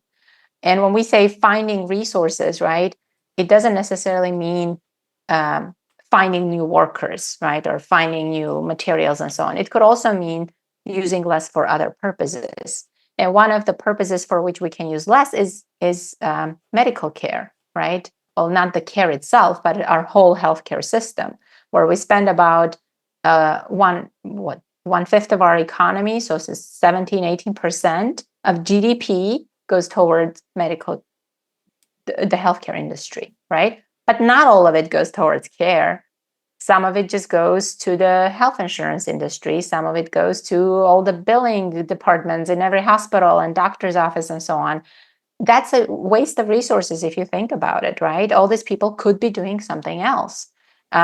And so if you could have something like a Medicare for all, where you would eliminate the middle person or the middleman industry, in this case, insurance, you could cut down on your billing costs. You could cut down on how much you're spending on pharmaceuticals, the way Europeans do, where they spend about 10% of their GDP on healthcare, right? If you could bring it down, that means you're reducing total spending in the economy by about, let's say conservatively, not even getting to the European levels, let's say you half of that, right? You go from 18 to 14% of GDP. So that creates 4% of GDP room for other kind of spending in your economy. So now you have room to spend and not cause inflation if you need to spend on green technologies and so on, right? Now, there is no one-to-one correspondence, right? Maybe the person who's doing billing cannot build wind turbines and so on. But in general, macroeconomically speaking, right, if you reduce spending, you're sort of creating resource space, so to speak, because if you reduce spending, then those resources aren't getting used, so you can use them for other purposes. And if that part is tricky, I can re-explain, because I remember I was doing a presentation one time, and one of my colleagues who's a microeconomist, he was like, I don't get it. I don't understand how you're creating resource space when you're reducing spending. So I appreciate that it can be tricky. Well, it is the idea simply that because you're not spending the money on healthcare, that money can just be allocated to something else? Because that seems pretty straightforward. Well, it's not the money itself, right? Because in this case, the government would actually be spending more than previously if you have a Medicare for all kind of system. But we as a whole, as an economy, would be spending less, right? So let's say the person who loses their job, they don't have the income anymore, so they cannot buy certain things. So that's like freeing up resources, right? In a way. So then you can hire the person to do something else. I mean, the easiest way to imagine it is with labor, right? And it's easiest to understand it with the example I mentioned previously, where you take the oil workers and you put them to build wind turbines, right? So if you spend less on oil as a society, right, because we're transitioning away from it, it's not the money that you're saving, it's the workers that you now have that you can put to a different use. So at the end of the day, money is a claim on real resources, right? Because money can buy real resources. So in that sense, if you are cutting the spending, you're taking away the money and you're taking away the ability to claim certain real resources. And instead, you're using those resources for other purposes. I was really struck by the ability of the government to recruit exceptional talent when I was reading a book about the Grand Canyon, and there was this passage about the building of the dams. You know, Hoover Dam, Glen Canyon, Shasta, Grand Coulee, like these huge projects that the Bureau of Reclamation took on. And there was a passage where he talks about the level of talent that the government employed. And he claimed, and I don't know if this is true, but it seems reasonable given the immense complexity of these projects, he claimed that the government employed the best engineers in the world at the time. And that to me in this moment seems laughable to consider, that the government would be the place where the greatest engineers in the world go to work. And so it's like part of that has to do with the ability to fund those jobs, right? Like an L7 engineer at Google makes $700,000 a year. The idea of the government having an engineering position that can pay that much in order to attract that talent seems laughable. Well, there are, I think, two things that we could say to that. So first of all, the government can pay more, right? It can always outbid the private sector. Google, Apple, whatever, they don't have the ledger, so to speak. They don't have their central bank, right? So the government can always outbid the private sector. Is it always desirable, right? Probably not. So, like when we are trying to build right now the semiconductor capacity in the US, what's the biggest problem? The biggest problem is not having the qualified engineers. So, if the government takes them away from Intel, is it really helping necessarily? Because if it takes away from Intel, then maybe Intel is producing less of what we're trying to produce more of, right? So I think for that, you sort of have to invest in the education, right? How do you get more engineers? Because we think we are going to need more of that. And so I think that's, or the same thing could be said about care workers, right? We know we're going to need more care workers. We know we're going to need more medical workers because of the aging population, but we're not doing anything about it, right?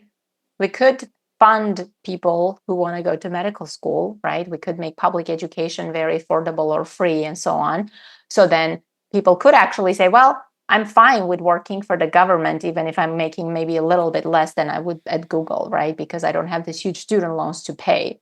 I have so many students who go into finance, and I mean, it's a waste if you think about it, right? They could be doing something else because, but at the same time, do I blame them? They're paying what, 90K a year for that education, right? Even if they're paying half of that, that's still a lot of money, and you want to earn it back, right? So you are going to go where you can earn it back. So Even our peers in the sciences, right, from our PhD program, so many people went into finance. exactly. And these are just hard scientists, physicists, biologists, straight to finance, right? Yep. And so, yeah, I mean, I've had physics majors and econ minors who were my students, and they weren't PhDs, obviously, but yeah, they also went into Wall Street because that's where they could make the money, right?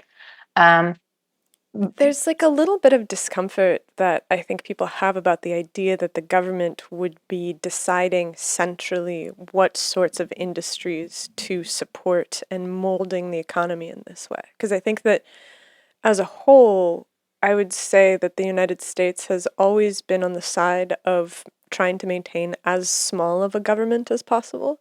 And so there have been moments where, like the New Deal, where the government suddenly grows massively and is able to implement all of these projects that would have otherwise never happened. And then there's a high water mark, the enthusiasm for that recedes, and it goes back into this world where, okay, small government is really important.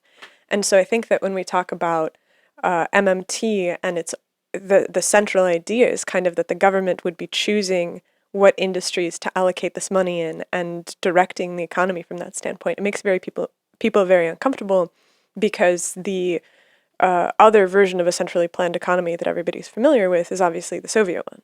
Sure. And that Yeah. was a disaster in many Yeah. ways. Well, right. So, and I think nobody's arguing for a centrally planned economy. But the government already does direct resources in particular ways, right? When it directs resources into the military rather than directing them somewhere else, or all of the ways in which the technologies that were developed in the military were then repurposed for private sector uses, right? So I don't know if you're familiar with the book of Mariana Mazzucato called The Entrepreneurial State. This idea that a lot of the developments, like if you think about GPS or the internet, right, and so on, they didn't come from the private sector because this would have been too risky kinds of, they would be risky investments for the private sector to make. The government had to make them, had to jumpstart this, right? And then the private sector could take it and run with it, right? So I think this sort of opposition, like it's either one or the other, I think that's the wrong way to think about it because there's always both of them, right? There's always the state and also the private sector, and they sort of can be in opposition, but they can also be in a more cooperative kind of relationship. So, for instance, with the job guarantee, which would be a direction of resources, right?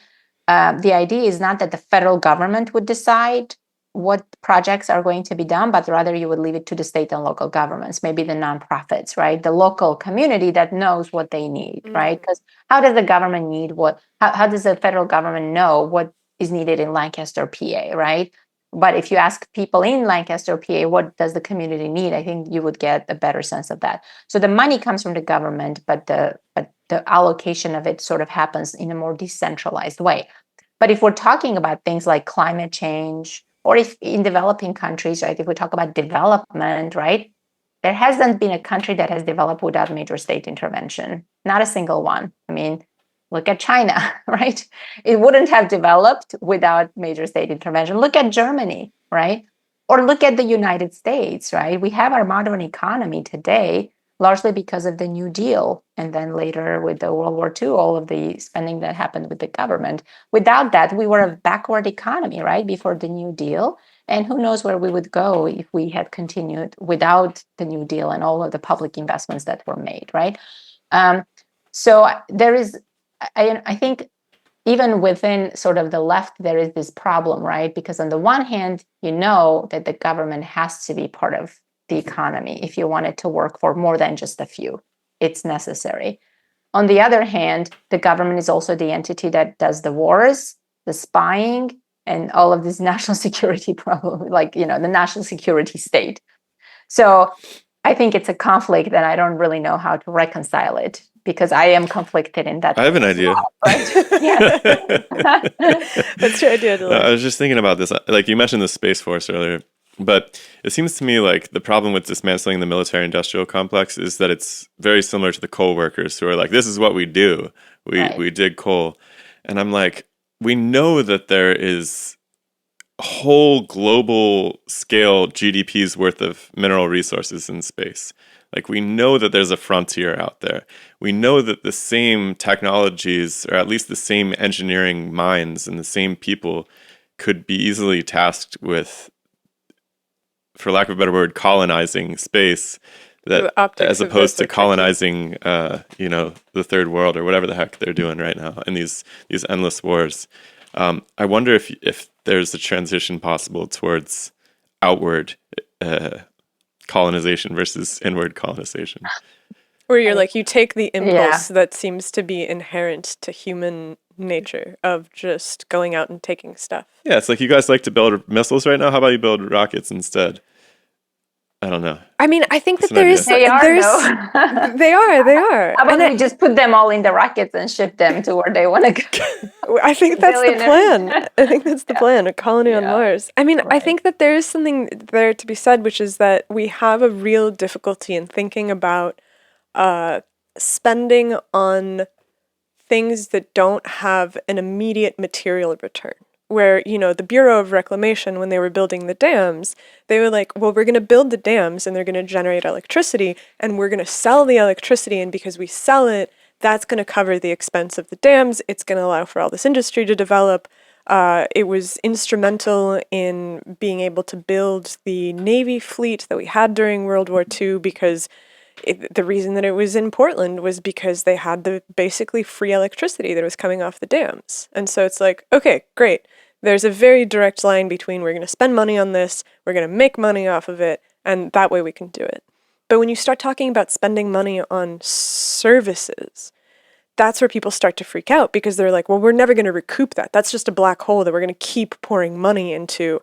And that seems to be the place where economics falls apart because, like you said before, economics was about the system of supply and demand, and it didn't really take into account the well-being of the people and the well-being of the environment and the quality of life questions that are not necessarily on the basis of pure goods and service ledgers.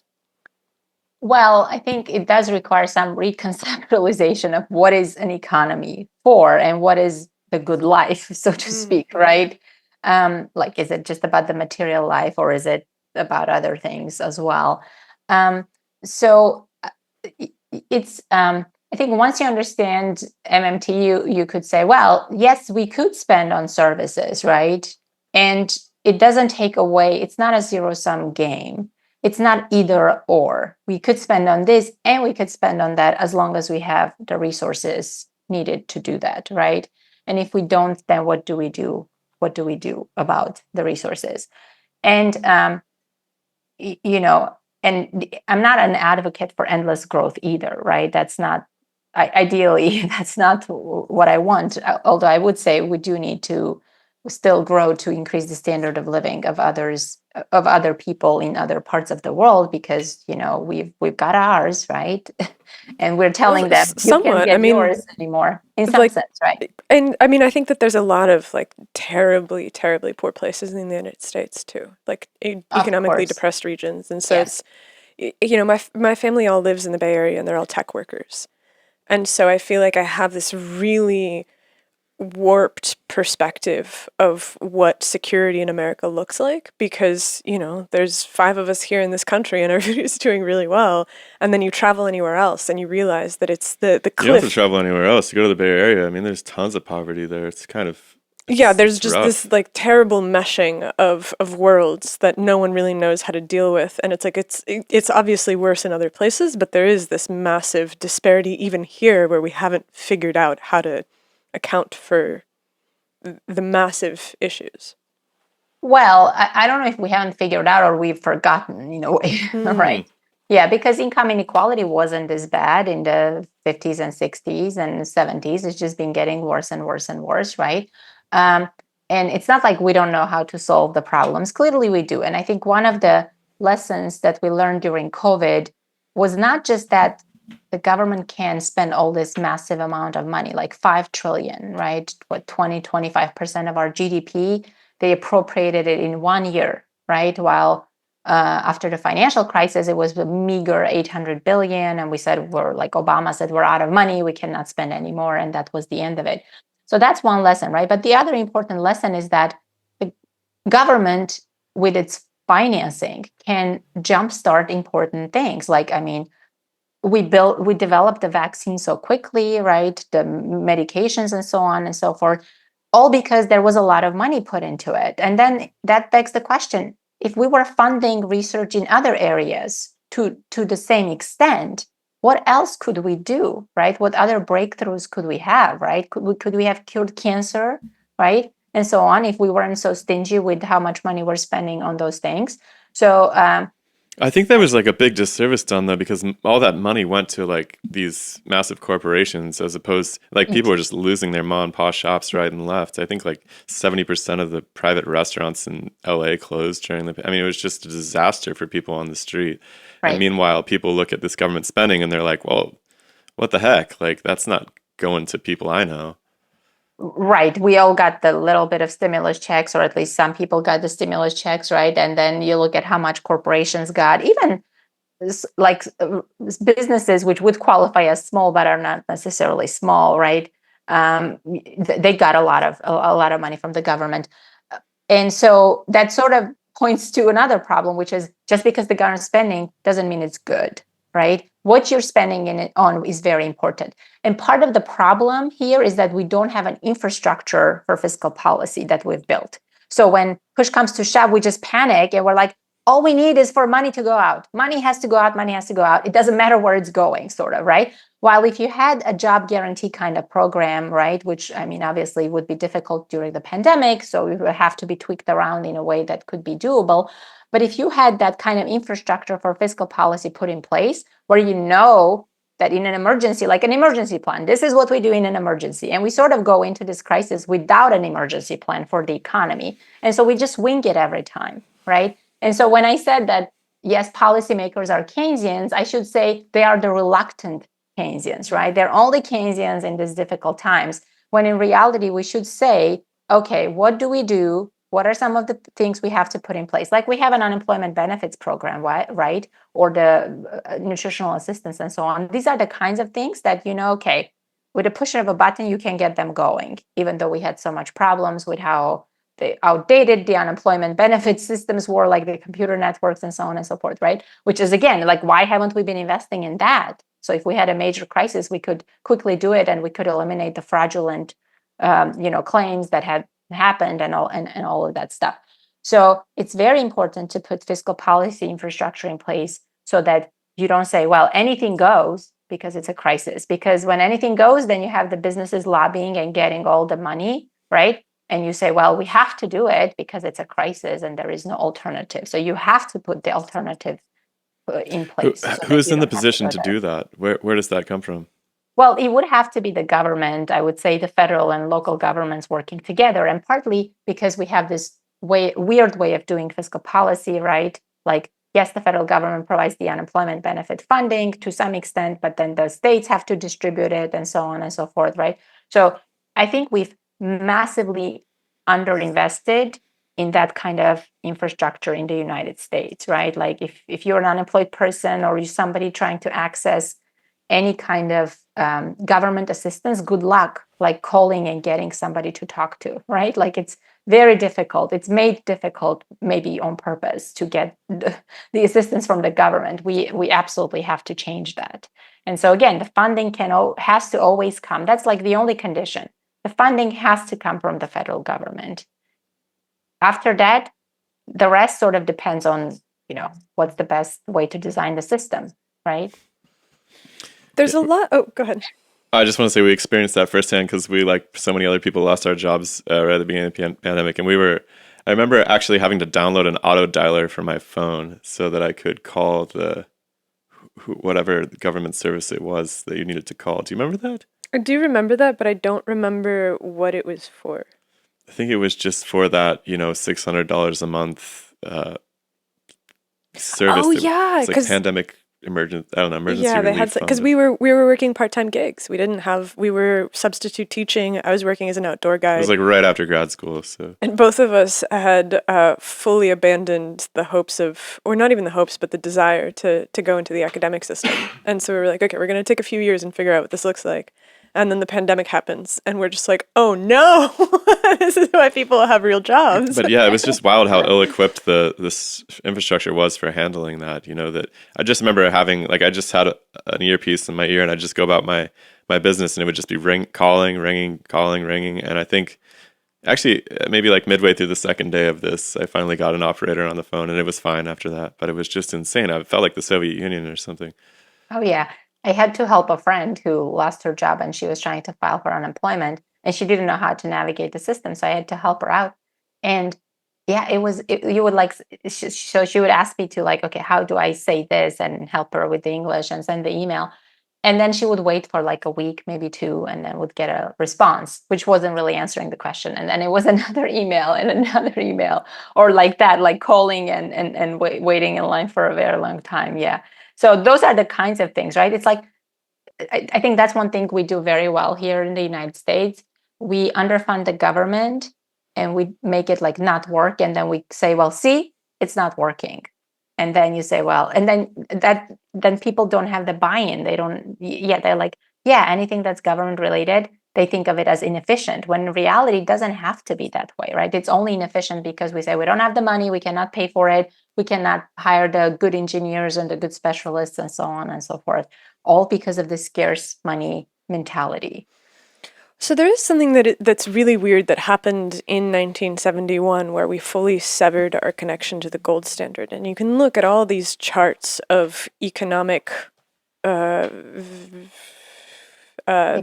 data. The economic data, I was trying to think of a different word, but the point is that, like, if you look at growth in productivity versus compensation, productivity has grown 250%, compensation has grown 100%.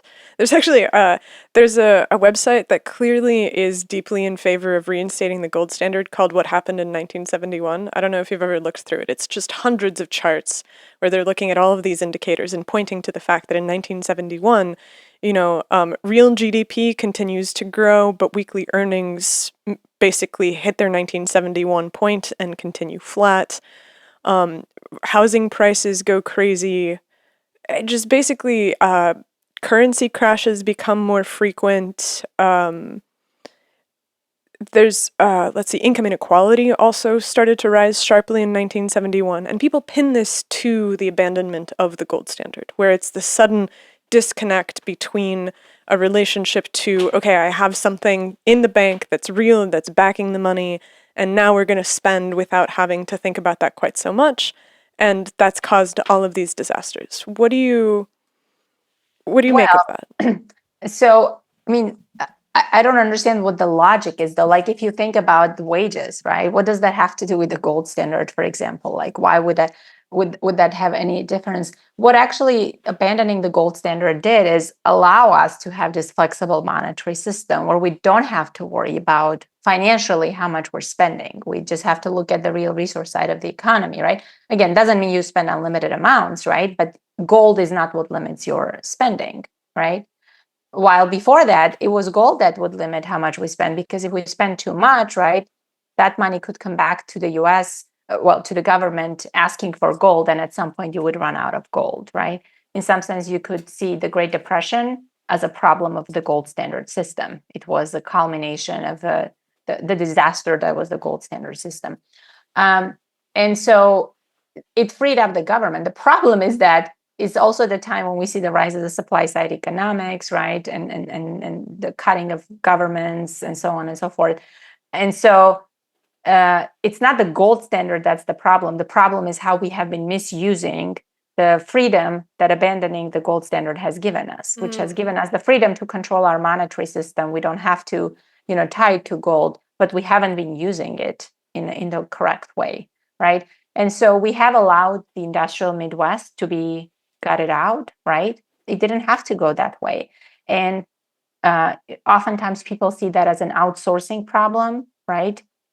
The jobs have left, they've gone to China and so on. And to some extent it is.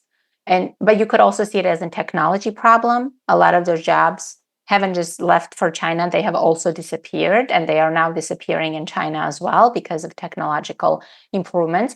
These happen to be the higher paid jobs. So these are the jobs that businesses have an incentive to eliminate, right? But this like gap between productivity and compensation. Right. Like, so what do you... I would say this is when the government sort of abandoned its role as being this intermediary between workers and businesses and sort of took the side of businesses in some sense, you could say, right? So I think that's one of the things that came out of the New Deal, is that the government sort of said, okay, if left on its own, businesses are much more powerful than labor. They can always, right? It's like the business can strike for longer than labor can, for example, right? Because labor doesn't have savings to rely on, while the capital can say, screw this, I'm closing the business, right? You go and do what you want. So it's like, if you leave it to that, workers are always going to be the first ones to cave. That's just how it's going to be. And so the government sort of steps in and says, well, okay, I'm going to put sort of my hand on the scale in this side to balance things out a little bit, right? So a lot of the New Deal regulations were about labor protections. The National Labor Relations Board, right, which was created at the time to prevent businesses from preventing workers to unionize and so on and so forth, right, to punish workers who were trying to unionize and so on. So I would say the gap in productivity and wages, I think that's more attributed, I would attribute that to the weakening of labor, and then the government sort of taking its thumb off the scale and allowing sort of whatever goes policies. But at the same time, because it's interesting, because what you're saying right now about this being a product of the New Deal, creating a momentary flash in the pan where the government was aligned with the workers, every single one of these charts that you can find starts in the post-war years. And so they're tracking the increase of productivity and wages already in the aftermath of the New Deal policies. And so you can clearly see this change that happens. But I wonder if you were to somehow be able to draw that back to the 1900s, would you then see that it's the New Deal policies that cause them to come into alignment, the abrogation? But nobody's made that chart. That would be a fascinating chart to see. And it would be very difficult to make because we don't have that kind of, like, the system for collecting data, right? At that time, we didn't have the national system of national accounts and so on. So it would be difficult and sort of suspect, I would say. Yes, I think the New Deal is sort of a historical, the New Deal and then the early post-World War II period is a historical aberration in that sense, right? I mean, even if you look at things like income inequality, right, was very high during leading up to the Great Depression. and then it goes down in this period, and then it starts going up again. It's almost like it interrupted this trend, and then we just sort of went back to that same kind of trend that we had before then.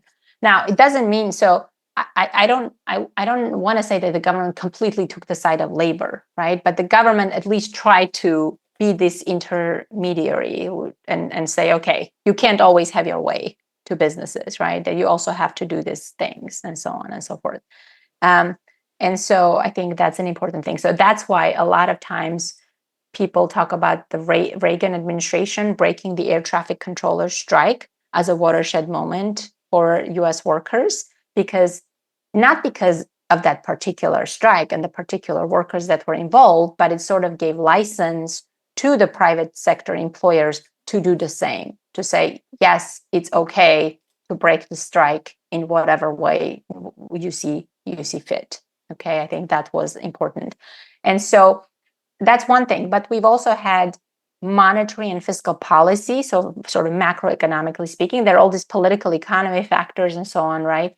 But macroeconomically speaking, I think this is also the time when we see the government sort of abandoning its role as the entity that is charged with maintaining full employment, right? That inflation becomes the overarching role for the Federal Reserve. And Paul Volcker, right, the chairman of the Fed, who's sort of credited with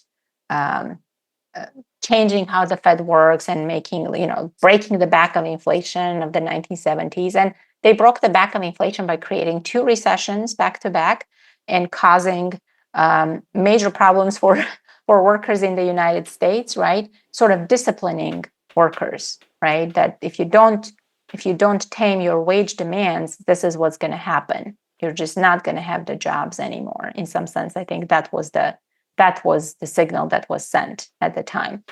And so monetary and fiscal policy, because if you don't maintain tight full employment, then you don't give workers a lot of leverage to negotiate for higher wages. I think that's partly the problem, macroeconomically speaking. If you have, as we saw recently, right, when unemployment numbers were low, there was a shortage of workers, so to speak, right? Then workers had more of a leverage for negotiating for higher wages. Imagine if that's what the government did all the time, right? That the policy was, we are going to maintain tight full employment, and that gives leverage to workers to negotiate. But that's not what we've been doing. The Federal Reserve, right, every time the unemployment rate went below their estimate of what the full employment is, they started raising interest rates. So they basically killed the recovery every time in a way, right? And therefore, they killed any ability for workers to demand higher wages. And when you look at the Fed transcripts, you can see that that's the thing they're looking at, wage growth, right? Is it too fast, too much, and so on? And based on that, that's one of the things they consider when they decide whether or not wages have to be risen. Now, I'm not saying this in sort of conspiratorial sense of like, this is the people behind the screen, like sort of saying, no, we're going to raise interest rates because wages are going. It's the economic theory that is behind all of that, right? That if the unemployment rate goes below a certain number, then inflation is going to come about, even if there is no inflation yet that you see. But the theory tells you that's what's going to happen, and you have to act preemptively. And the theory tells you that that's going to happen because suddenly people have more money and they're going to be willing to spend more on goods, and that's just going to eternally drive it up. So the idea is that if the unemployment rate goes too low, right, then workers can negotiate for higher wages at that point. But it's a bit more complicated. Like there's something called the Phillips curve. I don't know if you're familiar with that. So supposedly there is an inverse relationship between unemployment and inflation. That so policymakers, the sort of Keynesian policymakers used to look at it as sort of a menu of choices, right? Like you can have low unemployment, but that's going to come at the cost of high inflation. Or if you want inflation to be low, then you're going to have to live with higher unemployment, right? And there is this concept of that comes along with it, which comes from Milton Friedman, is this idea of the natural rate of unemployment. It's this rate of unemployment towards which the economy naturally tends toward. So let's say the natural rate of unemployment is 6%. The government wants to get the unemployment rate down to 5%. So it engages in stimulative fiscal policies, okay? So it stimulates the economy, the unemployment rate goes down, and inflation goes up because the government is buying more, so prices are going up. The inflation goes up, and then workers eventually realize that their real wages haven't really improved and may have even decreased because there's now inflation. So they start supplying less labor, right? So it kind of puts the thing on the worker that they choose not to work as much because the wages have deteriorated.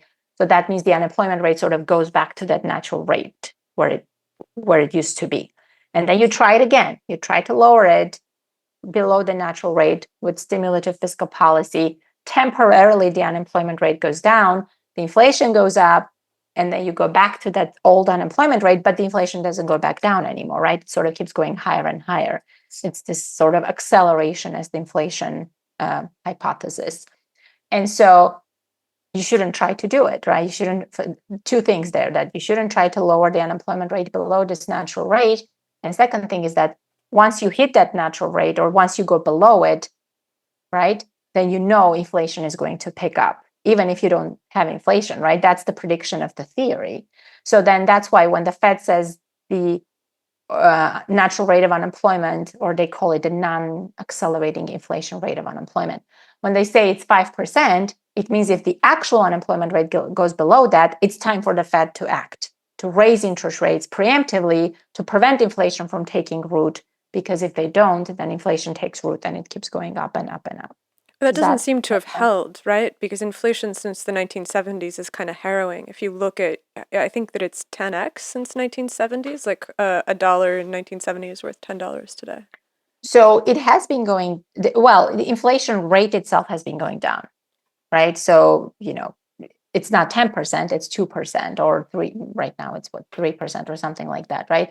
So the rate is different from the cumulative amount of depreciation to the currency. This is buying power gets conflated with inflation too at some point. And this was when we were talking about to Warren, we kept trying to talk about there being really high inflation, and he was very cagey about that. He was like, no, it's the prices are higher, but that's not necessarily high inflation. And I spent some time thinking about that, and it's like, it's true that there's the rate of inflation. Yes, versus when we say inflation, we're talking about the rate.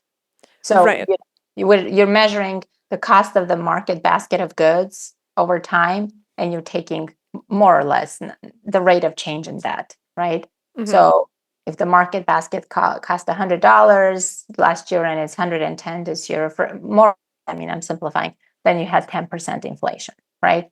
So we measure it by measuring the rate of change in, say, the CPI, the Consumer Price Index, which is an index which is sort of comparing the cost of the market basket today versus some sort of base year. It doesn't matter what the base year is, right? So yes, when we talk about inflation, we're talking about the rate of change, right?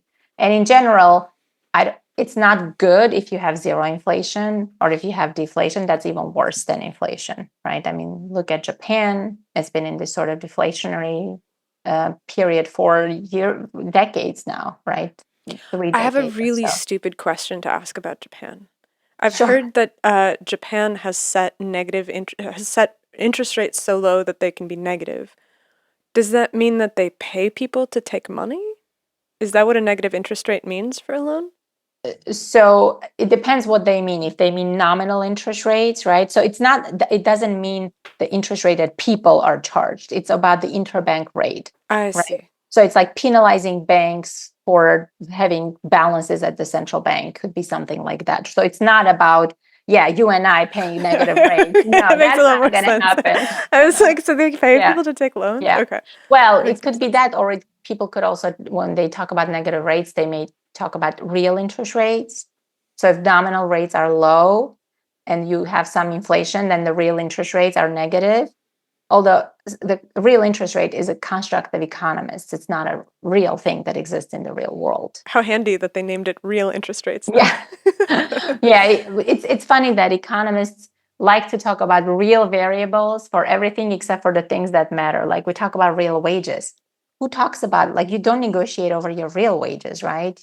You negotiate over your nominal wage and you hope that it will keep pace with inflation, for example, right? That's one of Keynes's points. That's like, if lowering the real wage is how you eliminate unemployment, it's not up to workers, because workers can negotiate over their nominal wages. But if nominal wages are going down and prices are going down, then the real wage is not going down, even though workers are technically taking a pay cut, right? So you kind of cannot put the burden of eliminating unemployment on workers in that way, because it's not up to them to change the real wage, so to speak. But so in a sense, I'm getting the sense that the difference between neoclassical economics and heterodox economics is in some way the difference between what one focuses on. Because if the Fed has been predominantly focused on controlling inflation and hasn't been putting a lot of effort into dealing with full employment, then MMT comes from the other side and is saying, no, full employment is the thing that we absolutely need. And so then how do you resolve this claim that as you get to full employment, inflation will go up? So that's the mainstream framework, right? That as you get to full employment, inflation will go up. Sure. And in some sense, even the Fed has recently abandoned that. So let me address that, and then I'll get to the main point. So even the Fed, before COVID, actually, they said, you know what, whatever we're doing doesn't seem to be working, because we've had all this QE, right? Interest rates have been zero, and and unemployment has been going down. And if our theory was correct, we should have seen skyrocketing inflation. And instead, inflation is even below our target of 2%. And that's a problem, because if people think that the Fed wants inflation to be 2%, but inflation is below 2%, then the Fed will lose credibility, right?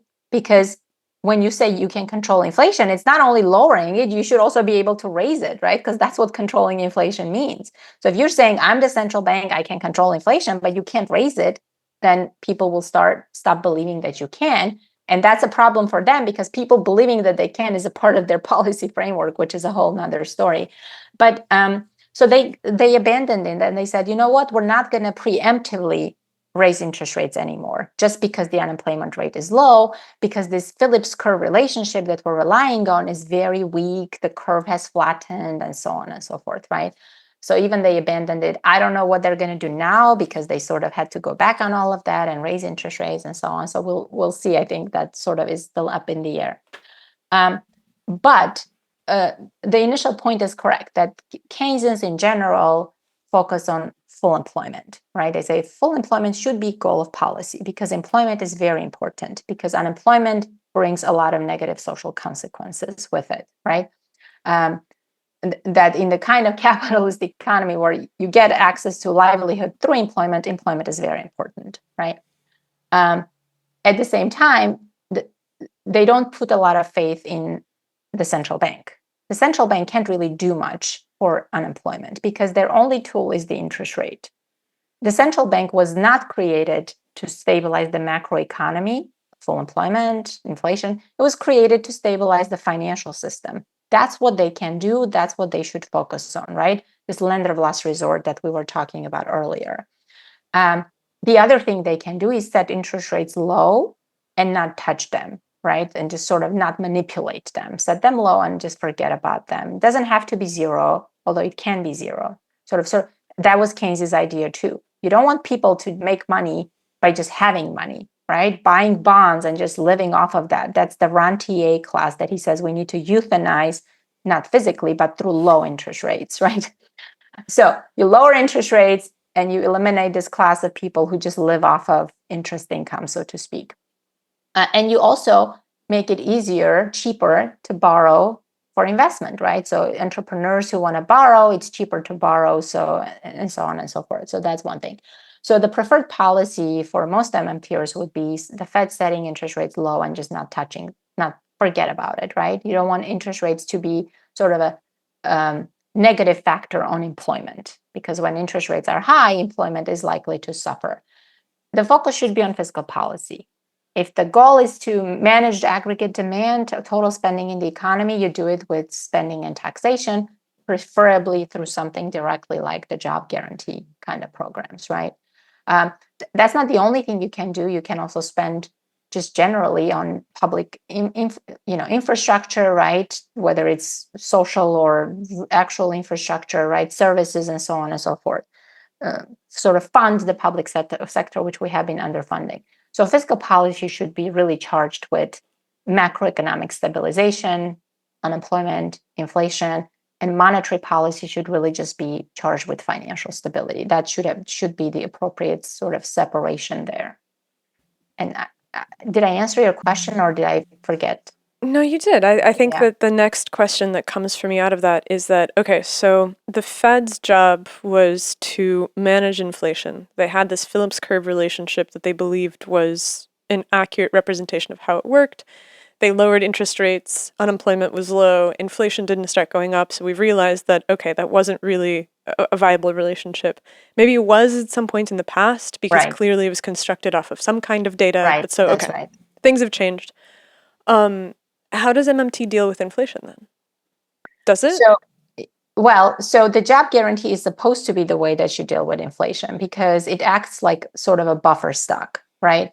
So let's think about the oil program that we have, the strategic oil reserve, right? You accumulate this reserve of oil, and then when the price goes up, you allow some of the oil to go into the market to reduce the price. When the price is falling down, right, you sort of do the opposite of that. You start buying if you want to have a price floor.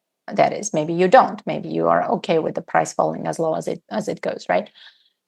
So you do something similar with workers, and that's the job guarantee, right? So if there is a surplus of workers, the government is buying it, and when there is excess demand for workers, the workers who are in the job guarantee pool go back into the private sector.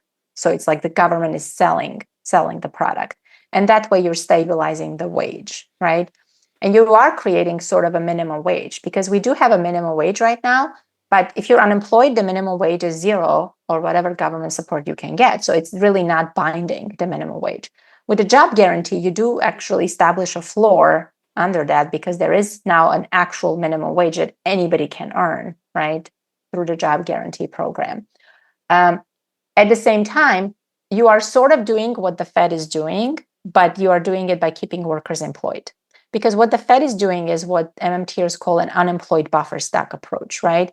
If unemployment gets too low, you raise interest rates, you slow down the economy, hoping that the labor market slows down. Maybe some people lose their jobs, or they don't feel confident to demand higher wages, right? For example. And that's how you are taming the inflation impulse of the economy, by creating unemployment. MMTers are saying, well, instead of doing that, why not give these people a job at this sort of whatever minimum wage we can all agree on? And then still you have this buffer stock. When the economy recovers, the private sector can hire from it, right? But it doesn't have to be an unemployed buffer stock. They do have an employment, which might not be as desirable as private sector employment, but it's something. And so when there is desirable private sector employment, they can go there. And so it sort of tames wage demands somewhat, right? Because if you, at least for certain category of workers, you could say, because if you are demanding too high of wages, then the employer can always go into this job guarantee pool and hire. While right now, they can still go into the unemployment. They would go to the unemployed pool and hire, right? That's how they would do it now. And with the job guarantee, they just hire out of the job guarantee pool. So that's one way to deal with it. But obviously, it's not the only way, because there's also the problem of bottlenecks, right? So you also have to address that, because you can do that somewhat with the job guarantee, but it doesn't have to be through the job guarantee. You can also do it through public investments, like green energy, for example, right? Or other kinds of investments in certain sectors where you feel you need to build more capacity, I would say it would be better for the government to do it directly. But of course, in the case of the US, we just give incentives to private companies to do it. We don't necessarily do it directly. And so it adds a lot of middle people, and it adds a lot of cost to it. It's sort of, if you think about it, if the government is trying to get hold of resources, right?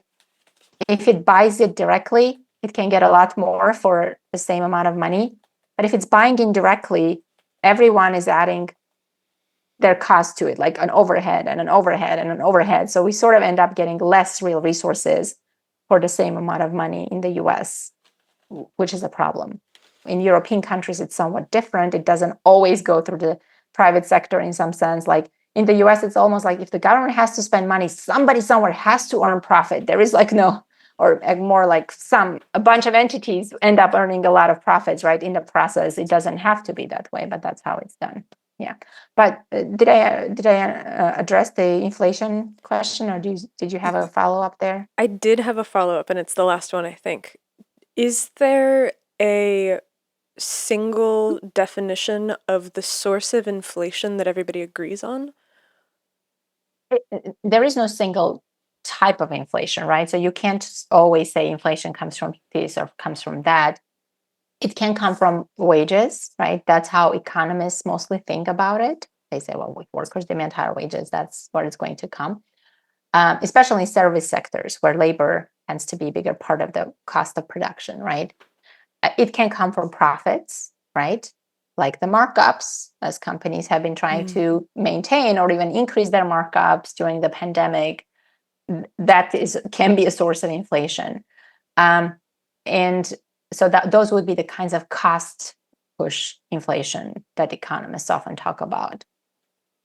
You can also have demand pull inflation, where there's just too much demand overall in the economy, and that's driving prices up, right? So the sources can be different. And I think that's the one thing that we don't do in the US. We always treat inflation as if it's always the same. Always the same and always the same kind of solution, which is the Fed raises interest rates, when it's really not always the same, right? And there can be an inflationary shock, and then there is the propagation. Is it going through wages? Is it going through profits, and so on and so forth? So you have to understand where it's coming from. And in a way, the Fed is basically saying, we don't understand where it's coming from, but we know this tool is going to work.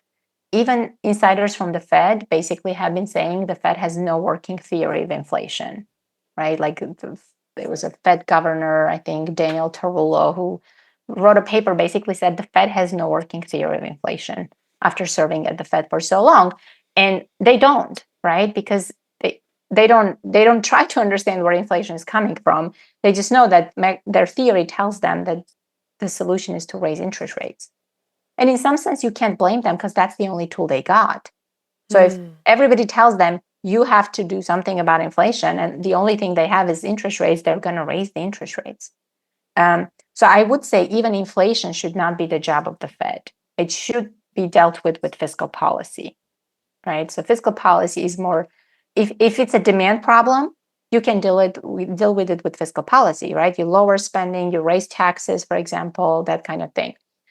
If it's a supply-driven problem like bottlenecks, you cannot deal with that with monetary policy, right?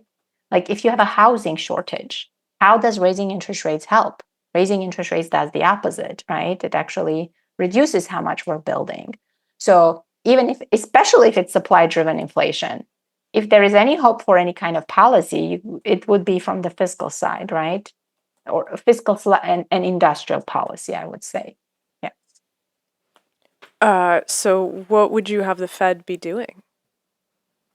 Like if like messing with inflation rates, which is kind of the one lever that they have, is not a thing that works, and MMT says that basically set it and forget it, it can operate at some low level. Do we need the Fed? Does the Fed have a new job that it does?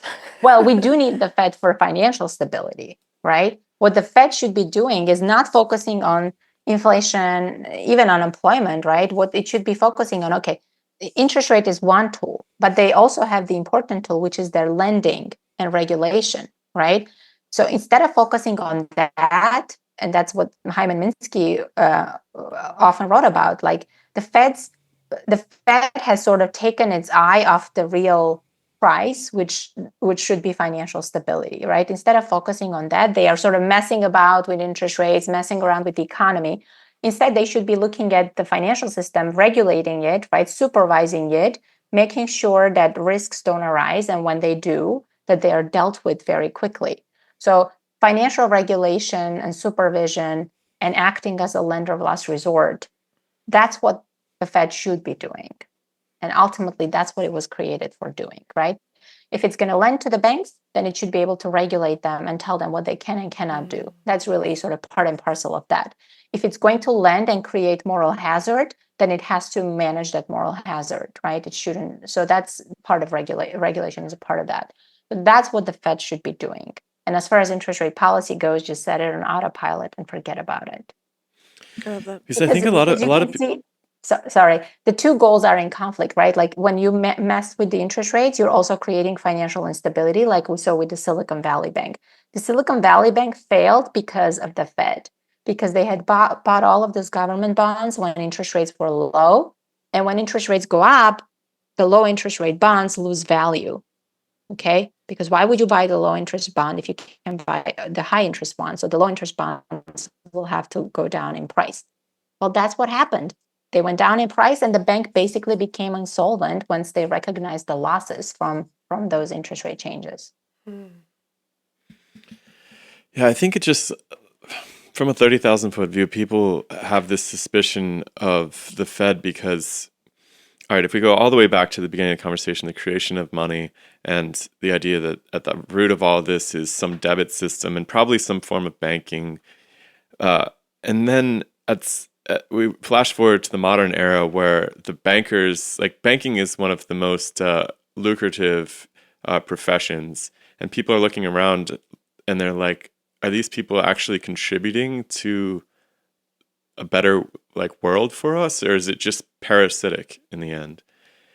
And I guess my question is, because I mean, and to unpack that a tiny bit more, it seems like what's happened is, banks make these mistakes. The Fed, the way that most people think about the Fed is that, of course, they do the interest rates, but they also just bail these people out when they make bad decisions. And so the financial industry is this really secure. I mean, nobody else has that direct lifeline to the government. Like if they screw things up, it's going to be fine.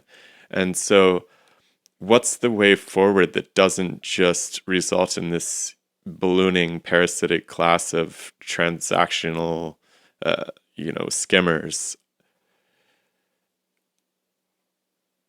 Yeah. So I think that ship has sort of sailed because we had a big chance after the financial crisis, right, to do what we did. Because crisis is you shouldn't be wasting the crisis, right? And that's what we did. I think anyways, it's like it goes back to me blaming Obama for everything that went wrong and for the election of Trump and so on and so forth. I still think that way, but it was a wasted opportunity. You have this part of the economy that is taking an oversized amount of our of profits, right? They're not contributing. I think at that point they were like, their contribution was like 20% of GDP, and they were taking like 40% of the profit, something like that. So you can clearly look at it and say it is parasitic, right? It has grown too much. All of this, the world of derivatives and this high finance, does it really help? Or when all you need is just a bank that makes the loans to the businesses, right? And maybe investment banks that help the bigger companies like issue stocks and bonds, right? Anything other than that sort of becomes suspect. Is it really useful for the economy, or is it just another way to extract more and more from the economy, right? So, yes, finance should not have this oversized role that it has taken in our economy. Our best and brightest shouldn't be looking at finance as the first place for their career, right? That's a waste of resources for the society. And again, if you think about it, it means we're spending so much of our resources in this one sector, which is really not contributing in terms of like necessarily bettering the standard of living and so on and so forth. Having said that, though, you still need a banking system. You still need finance, right? You need access to finance for a variety of reasons: to buy a home, to buy a car, to start businesses, and so on. If we had the kind of economy where we had less inequality, we had more full employment, like we had fuller employment, and we had fiscal policy that was actually geared at those kinds of things, maybe we would have to rely on debt less, right? So that's one issue. That's one way you solve the problem of there being too much finance, lowering our reliance on finance by making sure that wages are actually growing with productivity and so on and so forth, right? But you also have to regulate. There is no other way around. We had the president of the Federal Reserve Bank of New York, right, Tim Geithner, who said, "I don't know, I've never been a regulator." When the Fed is a regulator, right? If you have people who don't think they're regulators in charge of the Fed, then you have a problem. So it kind of goes back to that regulatory capture we were talking about. Because if the Fed bails out with one, every time, or lends with one hand and doesn't slap the hand, or doesn't really try to eliminate the financial practices that got us into a crisis in the first place, then things are going to continue, right? So if the Fed says, "Oh yeah, those mortgage-backed securities that blew up the financial system, I'm going to take them from you, or I'm going to lend money to you if you pledge that as collateral." If they do it, then those instruments are not going to disappear. They're actually going to continue, right? So you have to try to prevent the moral hazard problem, which comes necessarily when you have a lender of last resort. It's kind of like the thing we cannot live without, right? We cannot live without a lender of last resort because we will have recurring financial crisis, but you have to use it responsibly. And that's what we have not been doing. We have not been using it responsibly. Every time the Fed has bailed them out, they haven't regulated them more strictly next time, right? To prevent another repetition for the need for that kind of lender of last resort intervention. Does the Fed, why does it have to be this external organization to the federal government? Like, why doesn't the Treasury system run the central bank? Well, it's external and it's also not at the same time. People often think that the Fed is private, and you could say, okay, the reserve banks are, but who makes the decisions and who calls the shots, right? It's the board that's in Washington, D.C., that's an agency of the federal government. So the Fed is a federal government agency that is independent, as they say, not from the government, but independent within the government. And I think that's a good way to put it, right? They're not independent from the government. They can't just do what they want. They're a creature of Congress. If Congress doesn't want the Fed to raise interest rates beyond 3%, they can mandate them not to do it, right? They can amend the Federal Reserve Act and say, you cannot raise interest rates above 3%. Done, right? And Congress sort of changes the way it regulates the Fed all the time, right? Although I should say they haven't been doing a good job because the Fed's power has been growing and growing. As far as regulation goes, it's not just the Fed, right? Our regulatory agencies in general, it's the Fed, it's the FDIC, it's the SEC, and so on. Clearly, they haven't been doing a good job, right? As we can see the global financial crisis was a major failure of regulation in that sense, right? There are many things they can do. They can try to make finance smaller, right? They can try to regulate finance more tightly, like they do in many European nations. I mean, go to France and try to get a credit card. Good luck. It's very, very strict. It's interesting that you pointed to the executive decision as being the failure point there with the Obama administration, because I have a hard time seeing the executive branches having as much power as people often put on it. But I'm curious why you point to. So it's the people you put into positions of power, right? So it's not like the executive has no power, right? The people you put in positions of power. So whoever you nominate as the chairperson of the Fed is going to change how the Fed is run. Whoever you nominate as the director of EPA. Now, obviously, there is the congressional problem, right? That Congress may refuse to fund SEC, the Securities and Exchange Commission, if SEC is too, aggressive, for example. The Fed doesn't have that problem. They're self-funded, right? So then whoever you nominate as the chairperson of the Fed, that is a very important decision. Also, I think, like you have your Justice Department that could have gone after the criminals and the fraudsters that brought down the global financial system. I think that's an executive branch decision, right? And then the stimulus, which was too small. So many years after the financial crisis, there was reporting that it was actually Larry Summers, who Obama, right, chose, or his advisors, however you want to do it. I mean, obviously, the buck stops with him, right? So they had talked with Larry Summers and Christina Romer, which was another economist on the Council of Economic Advisors. I think Summers was the head. So Romer says, okay, we need about $1.5 trillion or something like that, maybe $1.8 trillion. That's how big the stimulus has to be. That's what we're going to tell Obama. That's how big it needs to be. Okay. And then we go to Congress with that and we see how much we can get. okay, maybe you go there with 1.8 trillion. They say, are you kidding me? We're not going to give you more than 1.2, something like that, right? And they go to the meeting, and then Summer says, yeah, something like 900 billion should be sufficient. And that's what they ask for, and that's what they get, right? So at that point, I don't know, who do you blame? Obviously, I'm an economist. I'm going to blame Larry Summers, but I'm also going to blame Obama because he put Summers in the position of power, right? So, so I think, yeah, there is a lot that could have been done differently. And obviously, they also wasted the first 2 years on passing the Affordable Care Act when they could have bought more political capital by going after the financial sector, right? Because there was momentum and people were very upset. People were very mad. Like, what did you have to lose by going after finance? Like, you had nothing to lose and a lot to gain, right? If you're really for change. But I mean, I think it just turned out to be another centrist like Clinton. So I mean, it's not really surprising. I mean, I think that this kind of all points to the total capture of the government, right? It's really hard for me to look at the system that we have right now and not feel like the problems that we have is because special interests have massive influence over it. The people who have ideas that are not in line with whatever neoclassical perspectives are popular are operating on the fringes as opposed to being at the heart of things. And so the policies that perhaps the people would want are completely divorced from the policies that the richest 0.1% want.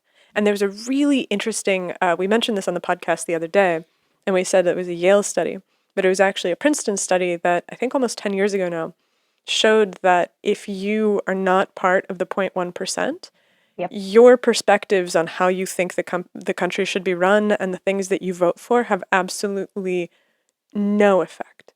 Yeah, I remember that. And so it's really, it's incredibly disheartening because it's obvious that the system isn't working. It's obvious that the fact that the system isn't For working. the many. For the many, right? And so we were talking to an American historian just the other day. And so he's at University of Texas at Austin. And he's talking about the fact that, and Michael Hudson talks about this too, that revolutions and destabilizations come from there being the middle class that is dispossessed, where people suddenly start to feel that their economic future is threatened, there is no way out, there is no lever on the hand of power that they can pull, and it seems like we're there. And it's where there's the middle class has been decimated over the course of probably, honestly, since the 1970s, where you see that gap in productivity. Because where's that productivity going? It's not going to wages, it's going to somebody's pocket. And they're doing whatever they do with that money to invest it or to buy assets and to pad their own profits. And so we see that this is unfolding, and we see the rise of terribly populist leaders that are pulling on the thread of, we will return you to this era of manufacturing greatness that where your family was coal miners and you did really well. And it seems like the left is just standing there with their arms open like, well, I don't know what we're going to do. I guess it's just the way it's going to go. And I'm just stunned by that. Yes, it is very disheartening. And I think especially, so I think the thing with MMT is that it gives me hope on the one hand, because I'm like, yeah, our problems can be solved. Because if I had this scarce finance mentality, I think it would be horrible. Like, what do you do about climate change, right? Like, if you also have to worry about money on top of everything else, like that you have to worry about. At the same time, when you understand that things could be done differently and they're not, I think that's especially upsetting, right? Because you're like, all of these things we could do if we just had people in power who understood what had to be done, right? What needs to be done. And I think like with Bernie Sanders and AOC and so on, there was a little bit of hope. I'm a lot less hopeful right now. And even when you look at Europe, like a country like France, which I go to often, and you see there was an election and the leftists won. And what I'm thinking is, okay, how long before they squander that opportunity? That's what I'm thinking, because that sort of seems to be the thing that they do every time. And I think one thing that doesn't help is to say, well, the people who follow this right-wing, authoritarians, whether here or there, they're just racist, right? That's the only thing. Because I think once you say it's all about racism, it's all about, immigrants and so on, like they say in Europe, it's a dead end. Because what do you do about that? How do you reform the racists, right? Like yeah, exactly. You're like saying there's nothing we can do about it. When on the other hand, you say, well, what about all these economic policies, right? That could give everybody, like they are broad-based, like Medicare for all, like a job guarantee, right? That it's not just everybody can participate and benefit from it, right?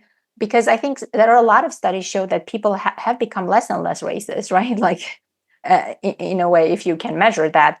And so to say that it's all because of that and completely ignore the economic angst and anxiety that the working class or lower middle class people are suffering from, right? I think that's just wrong.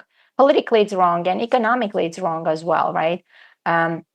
So I wrote another column for this German publication that I occasionally write for, and it was supposed, they asked me to write something about immigration, and my take was that it was what I just said. Yes, I'm not saying there are no racists, obviously, who are driving this, who in this alt-right movements or right-wing movements and anti-immigrant and so on and so forth. But as an economist, I say you gotta, the answer to right-wing populism is left-wing populism, because the reason why the right-wingers are successful is because they, at least the right-wing populists, is because they draw on left-wing rhetoric, right? Like what you were pointing to. They talk about not necessarily the return to this greatness in the past, but even going forward, right? They talk about policies that are worker focused, right? I have this friend in France who's a professor who's very left-wing, and he was saying that the right-wing party there was taking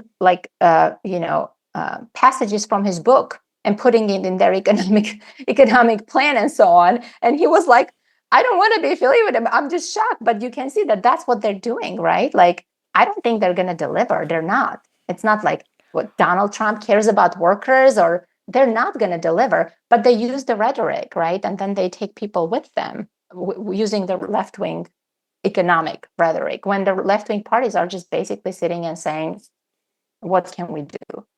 There's a really, really weird strain of this. Like, we were talking to this history professor, and he seemed to have a sense of like, well, I guess those people those workers are just kind of screwed. It's, you have to migrate, you have to change, you have to go somewhere else, and that's just the history of the world. And I'm like, that's a losing proposition, my friend, because Yes. that is terrifying to the people that you're saying that to. That is driving people away from any policy that you might have, and doesn't address the deeper thing, which is that people want to feel security in a way that is meaningful to them. And so you're like, okay, well, you're gonna retrain and you're gonna be a computer programmer. And I'm like, that coal miner will never in a million years go for that. And if that's the limit of what your policy offers, you're doomed.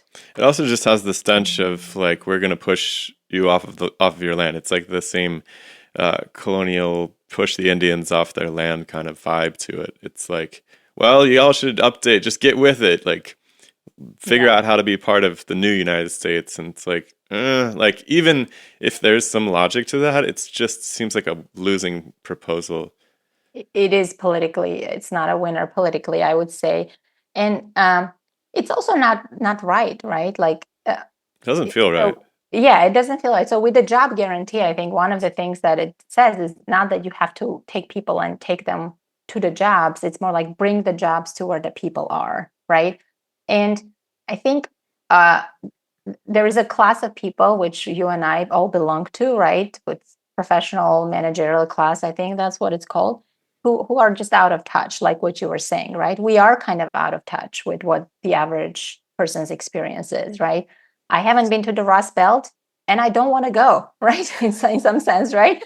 But I probably should, And so all the people who live there, like whose lives have been decimated for generations because of the industrial base leaving the country, right? The problem, as I was saying earlier, wasn't that the industrial base left. It's just that the government did nothing after that to try to give them an alternative, right? The same thing is happening in Germany now. their industrial economy cannot continue anymore because it was relying on Russian natural gas for its viability. And it is going to go, right? It is going to go. It's just a matter of time. So the question is, what do you do? Because you cannot prevent it from going, because if it doesn't go, it's going to automate. That's what's going to happen, right? You have to find an alternative. The problem is not trade or technology. The problem is that we don't respond to the trade and technology with the right policies, okay? And in some sense, the job guarantee is just the start, right? It's like, it's not a panacea, it's not a cure-it-all, but it's like the least you can do, or some kind of transitional jobs program, right? Where you give the people some kind of alternative employment rather than say, well, you can't be a coal miner anymore, tough luck, right?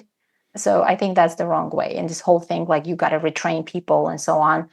The other thing with the job guarantee is that you take people the way they are, with the skills they are, where they are, and you tailor the jobs to the people, not the people to the jobs. And that's, I think, an important part of it. I love that. So sensible. Yeah, I mean, it's such a I love the picture of the world that modern monetary theory paints. Like it makes so much intuitive sense to me. And I really hope that there is an opportunity in the future where we get to see these policies actually put to work, not as a desperate attempt to shore things up after a collapse or a crisis or a war, but genuinely from the standpoint of, we have to rebuild the infrastructure of this country. We have to rebuild the trains, the roads, the railways, the telephone lines. Like, these are things that we need that aren't going away. And if the government shies away from it, we're going to forever live in an empire where you can see the high watermark. Yeah. And it's not just the US, like you go to a European country, go to a small town there and just walk around. And you see the state of the infrastructure, like the sidewalks that need repair, right? The roads with the potholes and so on. And you're like, if this is the developed world, right? What is going on in the rest of the world? And I, of course, know what is going on in the rest of the world because I am from that part of the of the world. And so you look at it, you say, you have country I have in mind is France again. You have like 7-8% unemployment, and you have all these needs that go unmet. It's a no-brainer, right? Like, you put the people to work to fulfill the needs that we have. It only doesn't work in a capitalist system where you sort of have to rely on this private market to do it for you because you sort of are not allowed to do it, right?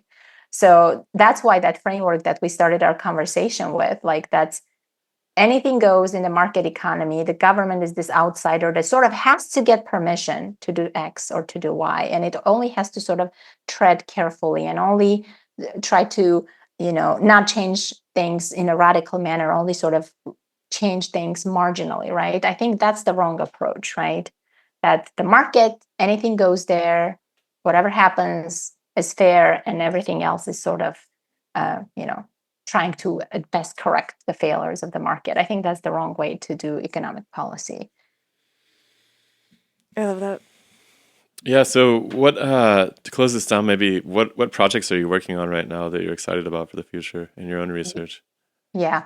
So I have a couple of papers which have been on hold for a little bit recently because it's the summer. But one is looking at the UK experience with their Prime Minister, Liz Truss, who was only Prime Minister for 2 weeks. And the story goes that she was driven out because her economic policies were so financially unsustainable and the financial markets freaked out, and sort of that justifies this anti-MMT idea that financial markets can discipline governments. Okay, when you look at it, it's actually quite different. That once the central bank stepped in, things calmed down, and it was really just about the central bank choosing to step in or not to step in. And even then, like, it's kind of